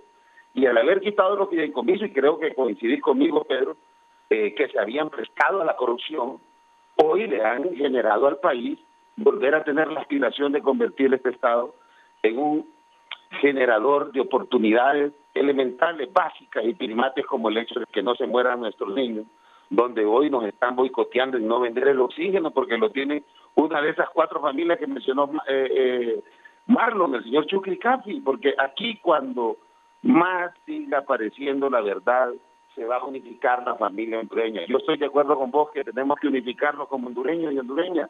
Este es el país que tenemos. Es un país que no merece tener a tanto pobre agrupado, porque es un país con una riqueza inconmensurable que la deseara cualquier país de Europa. Entonces, yo quiero agradecer porque el que se detenga de hacer diatriba con una mujer que le devolvió la dignidad al país, que lo sacó del riesgo país en la que estaba Honduras, le sacaron enchachado por narcotráfico al que representó 12 años esta narcodictadura y que hizo fraude. Entonces creo que hoy, nombrada para dirigir los países en la CELAC de Latinoamérica, que no se quiera reconocer mezquinamente a veces ese liderazgo, queriéndolo empañar con difamaciones, porque nos humilla el talento de una mujer que vino y se ha parado de frente con los países a decirle: yo no estoy en contra de la inversión, yo no quiero cerrar ni una empresa, no hay una empresa cerrada con este gobierno. Ahora, los desempleos que eran subempleos, y quiero retomar lo que decía de México porque nos interesa, y eso hacia eso apunta el proyecto de la Fundación de la Presidenta Xiomara Castro. Si vos vas a México, vos tenés que caminar kilómetros para encontrar un McDonald's o un Burger King, porque por cada transnacional que abrís, tenés que otorgarle 20 permisos a la gastronomía mexicana para recuperar, siempre mantener esa nacionalidad. Vos salís en la noche aquí y no hayas que comer, porque volvieron inseguros intencionalmente y apagaron como mi abuela donde íbamos a comer tacos, donde íbamos a comer balladas. Bueno, pero no lo cortes. Bien, momento, Milton, ministro. Aquí está don Antonio César Rivera Callejas, diputado por el Partido Nacional de Francisco Morazán. Toño, buenos días. Muy buenos días, Raúl. Un placer saludarte a ti y a todos tus invitados, a Pedro Barquero, a Marlon Ochoa y también a Milton. Me llamaron, porque no estaba viendo el programa desafortunadamente, Raúl, aunque casi siempre lo miro, para aclararle a don Milton que no tengo ninguna alerta internacional en lo más mínimo. Es más, vengo llegando hace poco de Estados Unidos, también hace poco vine de Costa Rica, voy para Estados Unidos nuevamente dentro de 2 semanas. Entonces no tengo ninguna alerta internacional, Milton, ni la voy a tener nunca jamás, porque usted nunca va a escuchar mi nombre en ningún juicio en Nueva York. Eso grave solemnemente, no sé quién le da la información, creo que está desactualizado y por consiguiente le digo así de frente, no tengo ninguna orden internacional de arresto, ni mucho menos, y tampoco la voy a tener. La próxima vez que vaya, en 2 semanas, le enviaré fotos. La última vez estuve en Washington, estuve con varios congresistas, voy de vacaciones dentro de 2 semanas aproximadamente, y ahí le estaré enviando fotos de mi visa, de mi turismo y de todo lo que haga por allá. Milton. Pertenezco a una red de investigadores mundiales muy serios. De hecho, ganamos todas las querellas que nos impusieron en los bancos, todas las querellas que nos impusieron los políticos corruptos, incluyendo a Juan Orlando. Solo quiero decirte, Toño, fue una información, me mandaron los números de cuenta, me mandaron las cosas sobre el lavado de activos en TX, donde está Juan Diego Zelaya, estás tú y hay mucha gente ahí, y yo esto lo estoy diciendo con mucha responsabilidad, la gente tiene mucha credibilidad, pero es un asunto que tiene que llevar la justicia. Esto salió por el tema que estamos desarrollando y tú tienes que, fotos no creo que necesite yo, te deseo lo mejor en esos procesos. Yo estoy trasladando responsablemente algo que está allá y que ha salido y que aquí se ha escondido con los medios de comunicación, pero ese no es el tema que nos embarga hoy, Toño, ni yo soy juez, ni soy fiscal, estoy trasladando con base en información y me pareció bastante oportuno concatenarlo, dado que ustedes hoy pues están hablando de salvar el país, y me parece que gente con las manos llenas de sangre y de lodo no pueden salvar el país y deben ser responsables con todos los hondureños. Gracias. Don Antonio César Rivera, finalmente. Sí, no, yo no voy a hacer ninguna querella contra Milton. Sí le quiero aclarar de que nuevamente no tengo ninguna orden internacional de Interpol, ni mucho menos. La información que le dan a Milton está totalmente equivocada y él lo hace para desviar la atención de lo que está pasando realmente. Él no puede justificar el mal gobierno de Libre, la canasta básica por las nubes, precio del combustible por las nubes, pésima infraestructura vial. Creo, Raúl, que va a ser uno de los peores gobiernos en la historia de Honduras. Prometieron tanto, desde que el centro cívico iba a ser un hospital, que iban a quitar las casetas de peaje, tratan de desviar la atención. Pero no, Milton, es más, le digo, yo tengo una muy buena relación con amigos de la Embajada de los Estados Unidos, que no debería de decirlo, pero tengo una muy buena relación, inclusive podría decir de amistad. Tengo visa vigente del año 2021 al 2031, y como le repito, hace poquito fui a Estados Unidos, hace poquito fui a Costa Rica, y vuelvo a ir a Estados Unidos nuevamente en los próximos días. No lo voy a querellar, no hay necesidad. Creo que le haría un favor más bien volverlo a usted a ser importante, porque bajó muchísimo su programa de popularidad. Creo que ya no tiene programa ni siquiera, entonces no vale la pena. Muchas gracias, Raúl, tengan todo un feliz día. Hoy es un buen día para Honduras. Hoy inicia la coalición de la defensa cívica por la democracia de Honduras. No es una alianza electoral, pero sí es una defensa para que el Libre no se instale en el poder por los siglos de los siglos. Vamos a invertir la dictadura del Libre. Muchas gracias, Raúl. Buenos días, Antonio César Rivera Calleja, diputado nacionalista por Francisco Morazán. 2 minutos, Milton, para su despedida, ministro. Adelante. Con 30 segundos me basta. Creo que estas características de Toño siempre han sido usuales. Yo estoy diciendo responsablemente, tú puedes poner la última hora, van a ser requeridos gente que lavó activos, en el caso de los Panama Papers con TX, y ahí está la gran lista, y tenemos todas las pruebas que se nos han enviado de una investigación que hacíamos antes. Ahora, lo que sí quiero es decir que nos hemos librado de esa pandilla de ladrones que dirigían el país y que hacían leyes, que nos hemos liberado de esa banda de criminales que convirtieron, y no lo digo yo, lo dice el juez Kevin Caster, al Partido Nacional en una empresa criminal dedicada al narcotráfico. Entonces, creo que hoy se quitaron la máscara, van a hacer una alianza, corruptos, criminales, que detrás están esas 4 familias que gozan de exoneraciones, y lo cual, pues, la ley anticorrupción, porque no debería ser ni siquiera ley de justicia tributaria, debe de aplicarse, y el pueblo tiene que saber la verdad. Los pobres en Honduras han sido empobrecidos por esa clase política que le hace los mandados a estos tiburones de 40 metros. Buenos días, Pedro, me alegra verte, a Marlon Ochoa, y gracias, Raúl, y a Canal 11 por haber invitado hoy La Verdad, que in situ permitió un debate alturado, pues, porque ya seguir escuchando a Toño de tanta trillada desinformación, pues eso nos puede empañar el foro. Buenos días. Buenos días. ¿Comentarios? Bueno, en realidad quienes destruyeron el país, que quienes participaron de un gobierno cuya cabeza está señalada en los tribunales de justicia de Nueva York por estar vinculada al narcotráfico, quienes privatizaron hasta el presupuesto del Estado, ejecutándolo a través de fideicomisos, digan que estamos haciendo un mal gobierno, es una escarapela, ¿no? Es un premio. La verdad, nunca en mi vida yo quisiera el reconocimiento de esos personajes. O sea, preocupante sería que el Partido Nacional dijera que estamos haciendo un buen gobierno, ¿no? Porque un buen gobierno para el Partido Nacional es desmantelar el Estado y dárselo al sector privado, pues. Un buen gobierno es pasar por encima de la ley de compras y contrataciones. Un buen gobierno para el Partido Nacional es darle todos los contratos de obras y servicios del sector público a sus amigos. Un buen gobierno del Partido Nacional es tener un 74% de pobreza como principal logro de 12 años de gobierno. Entonces, para mí es un... Todo lo que dijo Toño. Es excelente que ellos digan que nosotros estamos haciendo un mal gobierno, porque buen gobierno sería hacer lo que ellos hicieron, para ellos. A nosotros que nos juzgue la gente. Este país llevaba una ruta hacia el abismo.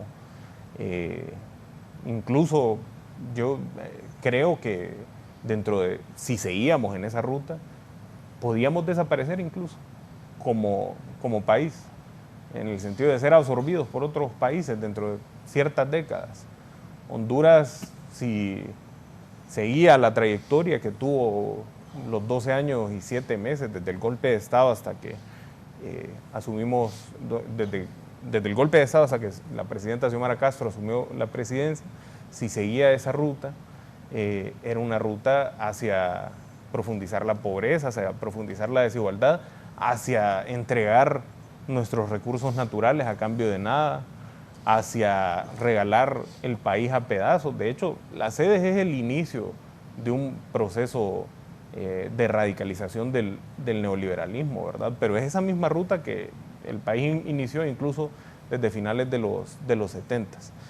Llevábamos esa ruta y contener esa crisis no ha sido fácil, ¿verdad? Incluso algunos teóricos dicen que no deberíamos hablar de crisis, porque las crisis son coyunturales y lo que Honduras tiene son problemas estructurales, que son los que precisamente estamos resolviendo. ¿Qué es un problema estructural? Cuando el sistema, es decir, las leyes, el comportamiento de los funcionarios, las normas formales y las informales también, operan de cierta forma. Y aquí todas las leyes, el presidente Zelaya el sábado en presidencial decía algo que a mí me parece bastante importante, una lectura bastante crítica de la realidad. El Estado, ¿cómo surge? El Estado moderno surge, y no solo el moderno, ¿verdad? El Estado históricamente, el agrupamiento colectivo de las sociedades para tener un gobierno, surge para resolver los desequilibrios de la sociedad, ¿verdad? Que unos tienen poco y otros tienen mucho, que unos son marginados por su condición de raza, por ejemplo, y otros son ensalzados, que las mujeres tienen pésimas condiciones para el desarrollo pleno de su vida, y los hombres no solo tienen condiciones excelentes, sino que además tienen ventajas, ¿no? El Estado surge para resolver esos desequilibrios, pero el problema y la contradicción principal que tenemos hoy en día es el problema de la desigualdad, ¿verdad? Sobre todo la desigualdad de ingresos, de recursos y en materia de riqueza. Y el Estado hondureño estructuralmente no solo no resuelve esas desigualdades y esos desequilibrios por los cuales se crea un Estado, sino que los profundiza. Y el mejor ejemplo de eso se refleja en el tema fiscal, ¿no? Y bueno, póngase usted a pensar que para 2025 lo que vamos a pagar de deuda pública, según el marco macrofiscal, va a ser 80.000 millones de lempiras. Lo que vamos a pagar de servicio de deuda, que es casi como un 90% de lo que recauda SAR. O sea, la recaudación de impuestos es para pagarle a los bancos, ¿verdad? Y si lo comparamos eso, otro dato, si seguimos esta ruta en materia de exoneraciones, para el 2025 se proyecta un gasto tributario, es decir, que el monto total de los impuestos perdonados va a ser de 74.000 millones de lempiras.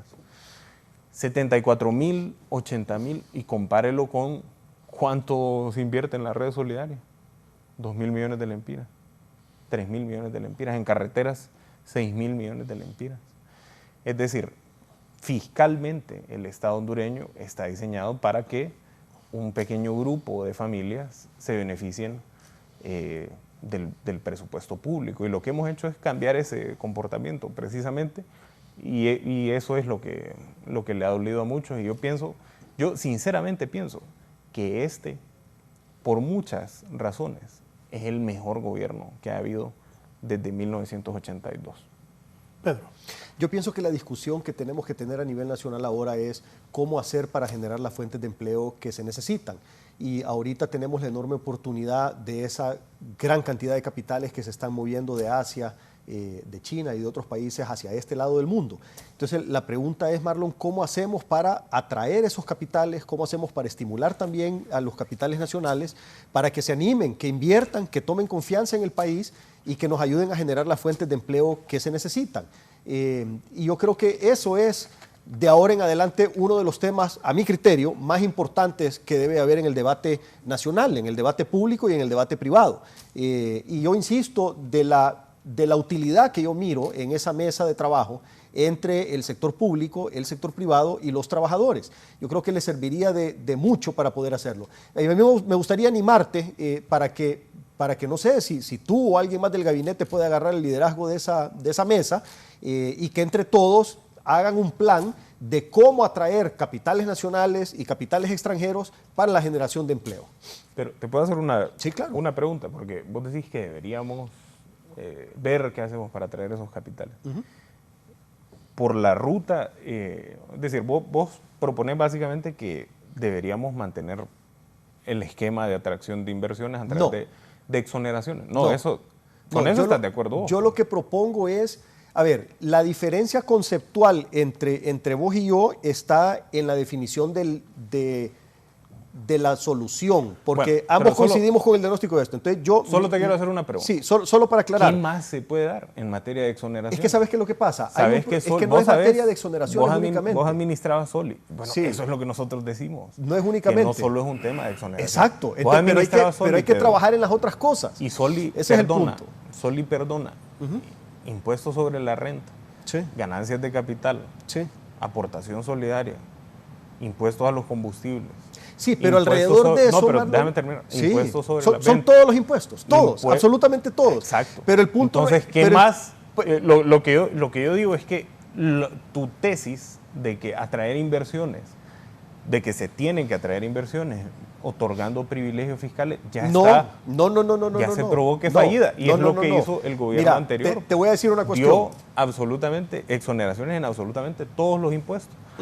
Solitur también perdona absolutamente todos los impuestos con excepción de una alícuota reducida en ganancias de capital. Pero mira Alianzas público-privadas perdona todos los impuestos. Sí, es que mira. En fideicomisos también. Hay algunos fideicomisos en donde se perdonan todos los impuestos. De acuerdo. Esa estrategia para la atracción de capitales extranjeros, Pedro, está comprobada que no sirve. Pero si te voy a decir una cuestión. Si vos ves la evolución, solo con eso termino. Si vos ves la evolución de la curva de atracción de inversión extranjera directa en relación con el PIB, a pesar de haber otorgado 40, 50 mil millones anualmente en estos últimos 12 años, la capacidad de atraer inversión extranjera directa iba disminuyendo. Es que eso de que las exoneraciones en Honduras están diseñadas para atraer capitales extranjeros es precisamente una falacia. Básicamente los capitales extranjeros que vinieron al país vinieron entre el 95 y el 2002. De entre el 95 y el 2002, con pocas excepciones, no han venido capitales nuevos, con excepción de algunos capitales que se trajeron entre 2006 y 2008 y los capitales corruptos, digamos, que se atrajeron entre 2009 y 2021 en el marco de los regímenes. No han venido nuevas inversiones, nuevos inversionistas al país. Casi todo, y vos sabes esto, ¿verdad? Casi todo lo de inversión extranjera directa es reinversiones de los inversionistas que ya están en el país. ¿Qué ocupamos para atraer? Y te voy a leer hoy sí la frase de Stiglitz, ¿verdad? Porque es bastante ilustrativa de cuál es nuestra estrategia y ya pues tuvimos mucha coincidencia con él. Dice Stiglitz que, bueno, te voy a leer la primera frase, que es una frase fulminante, ¿verdad? Porque es básicamente lo que nosotros hemos dicho. Las grandes corporaciones no quieren una buena política tributaria. Ellas, sencillamente, no quieren pagar impuestos. Y aquí, bueno, estaba hablando de Apple, de Microsoft, que en realidad su negocio, así como nosotros decimos que que el negocio de muchas grandes empresas, de algunas familias de las élites en Honduras, es la evasión y la corrupción, el negocio de las grandes, de los gigantes de la tecnología, como se les llama, Apple, Google, Microsoft, es la evasión fiscal. Es decir, bueno, Apple estableció su sede en Irlanda precisamente por un esquema de evasión y después se mudó a Jersey, una isla al norte de Francia, precisamente para poder seguir evadiendo. Pero la frase que te quería comentar es esta, ¿verdad? Una frase del Premio Nobel de Economía, Joseph Stiglitz. Hay dos formas de intentar que las empresas lleguen a su país, dijo Stiglitz. Una es darles beneficios fiscales, la otra forma es recaudar impuestos, pero proporcionar buenos servicios públicos, formación, población bien educada y buena infraestructura. Esto convierte a sus países en un lugar más atractivo, no solo a través de un, mira cómo le dijo Stiglitz a las exoneraciones, un soborno temporal, sino por un compromiso a largo plazo de que es un mejor lugar para obtener ganancias. Es importante utilizar el segundo enfoque en lugar del primero, porque el tipo de empresas que atrae estarán ahí a corto plazo. Si se aborda mediante la primera estrategia, cuando la situación cambia un poco, se van. Entonces, si estamos hablando de generación de empleo, nosotros queremos que el país tenga una economía que pueda proveer empleos estables para la población, no empleos que cuando alguien, un operador se enferma del hombro, lo despiden, o cuando la empresa recibe garantías de largo plazo, por ejemplo, que son las que está otorgando República Dominicana, que si hay un cambio geopolítico o político o económico en el país, el Estado dominicano está poniendo garantías de miles de millones de dólares a favor de las empresas y atrayendo menos empleo del que atrajo Honduras en los 90. Entonces, esas condiciones en las que se atraen empresas, atraen capitales golondrina, es decir, atraen capitales cuyo interés no es desarrollar la economía del país. En los 90 nos vendían la idea o el concepto de que las maquilas iban a generar una transferencia tecnológica a empresarios, a las empresas hondureñas. Y eso pues ha sucedido con 2 o 3 familias en Cortés, pero el resto de la población no puede, por las condiciones estructurales de la economía, poner una maquila cuando quiera, ¿verdad? Porque no hay acceso a créditos, porque no hubo transferencia de tecnología, entre otras cosas. Si hablamos de empleo, y con esto cierro, nuestra estrategia parte de reconocer que la estrategia implementada estos últimos 12 años fue fallida.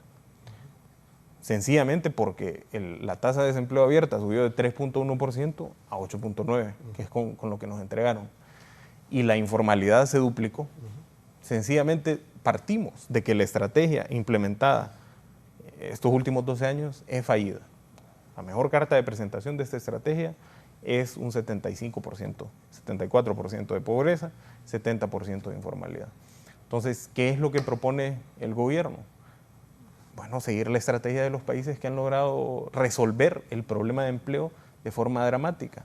Tener una buena inversión pública. Nosotros estamos en obra física ejecutando mucho más que los gobiernos anteriores.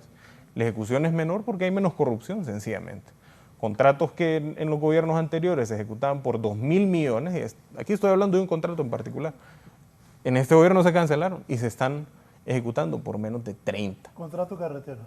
No es en carretera. Dígame qué es. Es en telecomunicaciones.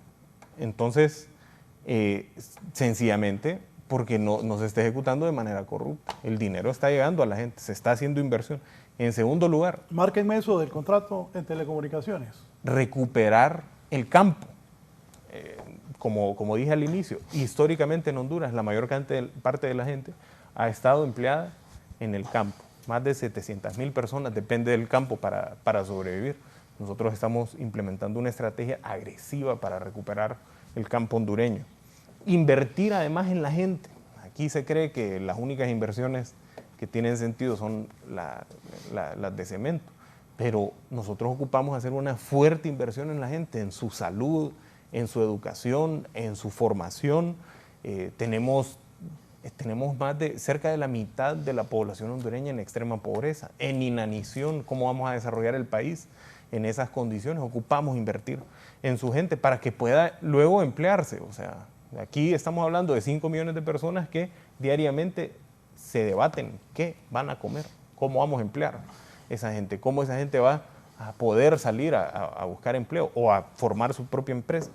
Y obviamente en materia de infraestructura productiva, el gobierno tiene el programa de inversión productiva más ambicioso, y en materia de inversión física tenemos un avance considerable. Y yo le pido a Raúl que nos vuelva a invitar en diciembre a este foro para hablar exclusivamente de un tema, inversión pública.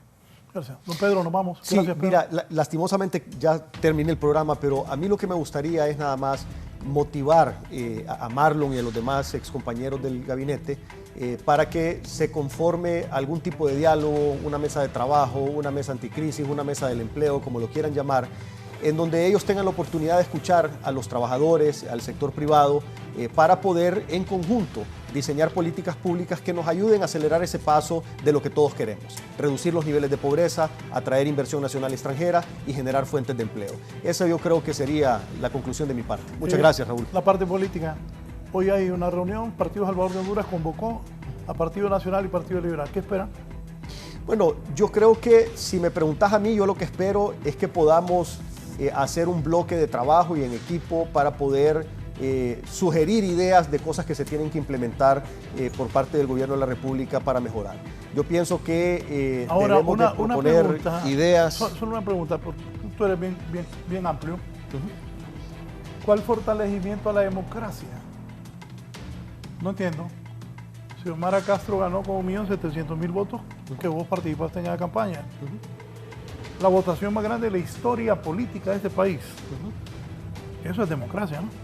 Entonces, ¿cómo es que van a luchar contra la democracia? Aparte, no lo entiendo. No, es que no hay ningún interés de luchar contra la democracia, Raúl. Y te voy a decir una cuestión. De fortalecer, mira, más fortalecimiento que vos participaste. Sí, pero, ¿Cómo es eso, entonces? Pero la democracia se fortalece de muchas maneras. Por ejemplo, Xiomara ahorita... Castro, aliándose con él. Pero te voy a decir una cuestión. No, es que no es el tema ese. Mira, el tema es que se necesita más diálogo y se necesitan más consensos a nivel nacional. Y tenemos que, por ejemplo, ahorita tuvimos un buen debate, Raúl, y yo te agradezco por la oportunidad que me diste. Por eso no toqué esta parte política, necesitamos, porque sí, iba a entonces calentar la cosa. Necesitamos, Raúl, no, y no tiene por qué calentarse. Necesitamos tener más debate sobre muchos otros temas. Un tema, por ejemplo, ahorita que se mencionó, el tema de la seguridad social.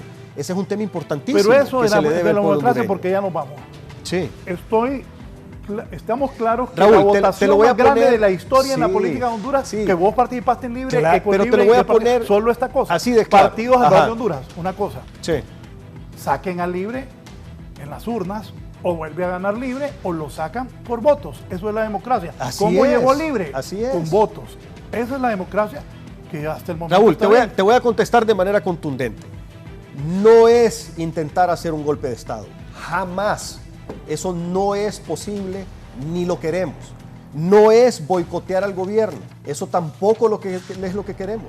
Nosotros lo que queremos sí es ser escuchados y ser tomados en cuenta en la toma de decisiones para poder contribuir con el granito de arena que cada uno de nosotros puede contribuir en democracia, en diálogo y así como estuvimos ahorita, debatiendo ideas. No queremos nosotros boicotear al gobierno, no queremos nosotros hacer un golpe de Estado, eso es ridículo. Yo creo que nadie en su sano juicio puede estar queriendo algo como eso, sería terminar de destruir el país. Lo que queremos es en democracia alcanzar diálogos, consensos, poder incidir en la toma de decisiones de manera propositiva. Gracias, Pedro. Un minuto, ministro. Un minuto, bueno.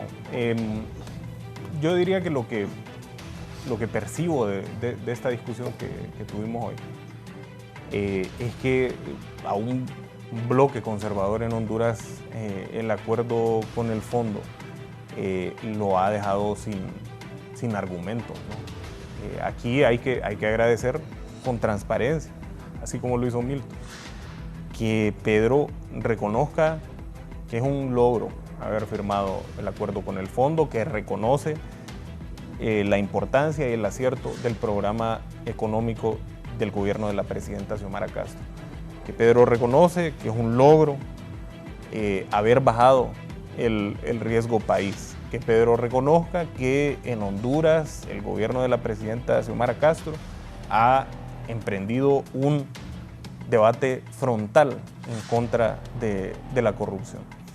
Entonces, el hecho de que pues lo diga el fondo, ya no lo digan los comunistas radicales, como nos han dicho a nosotros, es impresionante, pues cómo eso ha temperado el ánimo de los sectores conservadores de este país.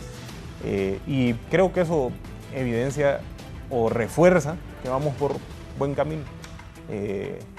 Una crisis no se atiende en año y medio, pero estamos en la ruta para resolverlo. Y ya que tocó el tema político, me va a permitir porque yo fui gerente... Es que usted agarra los minutos en dólares. Rápido, ¿va a devaluar este gobierno la moneda, sí o no? No hay compromiso para devaluar. Se va a revisar cómo funciona el modelo cambiario. Cuando me dije revisar me preocupa. No, para ver cómo opera. En otro programa, dígame. No, pero política. El tema político, yo fui gerente de campaña de la Alianza de Oposición contra la Dictadura. Y yo pues conocí muy bien a Salvador y solo me gustaría cerrar diciendo que es una pena, sinceramente, que se esté aliando con quienes le robaron la elección de 2017, con quienes provocaron un fraude electoral que provocó decenas de asesinatos que hoy en día siguen en la impunidad. No puedo verte a la cara, Pedro, y sinceramente respetar la decisión que ustedes han tomado de aliarse con el narco. No puedo. Mira, yo lo que pienso es que Salvador tiene un liderazgo bastante fuerte y tiene un poder de convocatoria aliarse con el narco, ya no vamos, aliarse con el narco. No, esto no es una alianza con el narco, esto es una alianza institucional en donde se reunieron las autoridades partidarias del Partido Nacional y del Partido Liberal y tomaron una decisión en sus juntas directivas, por así llamarlo, y decidieron atender el llamado. Y lo importante también son los resultados de las cosas. Démosle tiempo, dejemos que esto avance, veamos a ver qué sale de esas pláticas, veamos a ver qué resultados tienen y en ese momento el pueblo hondureño lo va a juzgar. Al final de cuentas, los resultados de este nuevo movimiento, por así llamarlo, son los que van a dar entonces realmente la capacidad de las personas de poder juzgar. Si los amigos, dijo Pedro ayer, los amigos y compañeros del Partido Nacional. O sea, eso es algo que yo nunca... Márqueme eso, ¿qué dijo Pedro? Pero es que no Pedro, los amigos y hermanos del Partido Nacional. No puedes desconocer que hay gente buena en todos lados. Y mira, y si bien es cierto, hay algunos... Ayer dijo Salvador, el 99% del partido. Hay algunos líderes, mira, los partidos políticos... Es que aquí, como te dije al inicio, no es de ver la gente, Pedro, es de ver... Y cuando ves la gente, ves que ahí están los mismos que participaron en hechos de corrupción en el gobierno pasado. Decir una cuestión. Los mismos que están señalados y mencionados en la Corte del Distrito Sur de Nueva York, con los que ustedes se van a reunir, Pedro. Todas las personas pero más allá de las personas legales, insisto, ustedes se están aliando con una institución que destruyó este país. Caballera, y vos como una persona que yo pues he considerado que le preocupa Honduras, me parece que, no entiendo con qué cara vos podés ver a la gente hoy y decirle, hoy a las 10 estamos haciendo una alianza con la institución que destruyó este país. Caballero, nos vamos. Y con el Partido Liberal también. Mira, lo importante son los resultados de las cosas. Yo entiendo que esto genera diferentes reacciones en diferentes personas. Esto es una democracia y todos somos libres de poder interpretar a nuestra manera lo que está sucediendo. Pero al final de cuentas lo que nosotros buscamos es el bien de Honduras. Y lo que queremos es superar precisamente todas esas cosas que nos han llevado a la confrontación y queremos la unidad del pueblo hondureño. Eso es lo que nosotros buscamos, la unidad del pueblo hondureño para poder ayudar a que tengamos un mejor camino todos como país. Gracias. Buenos días, que estén bien. Disculpe a la señora por la novela. Será mañana.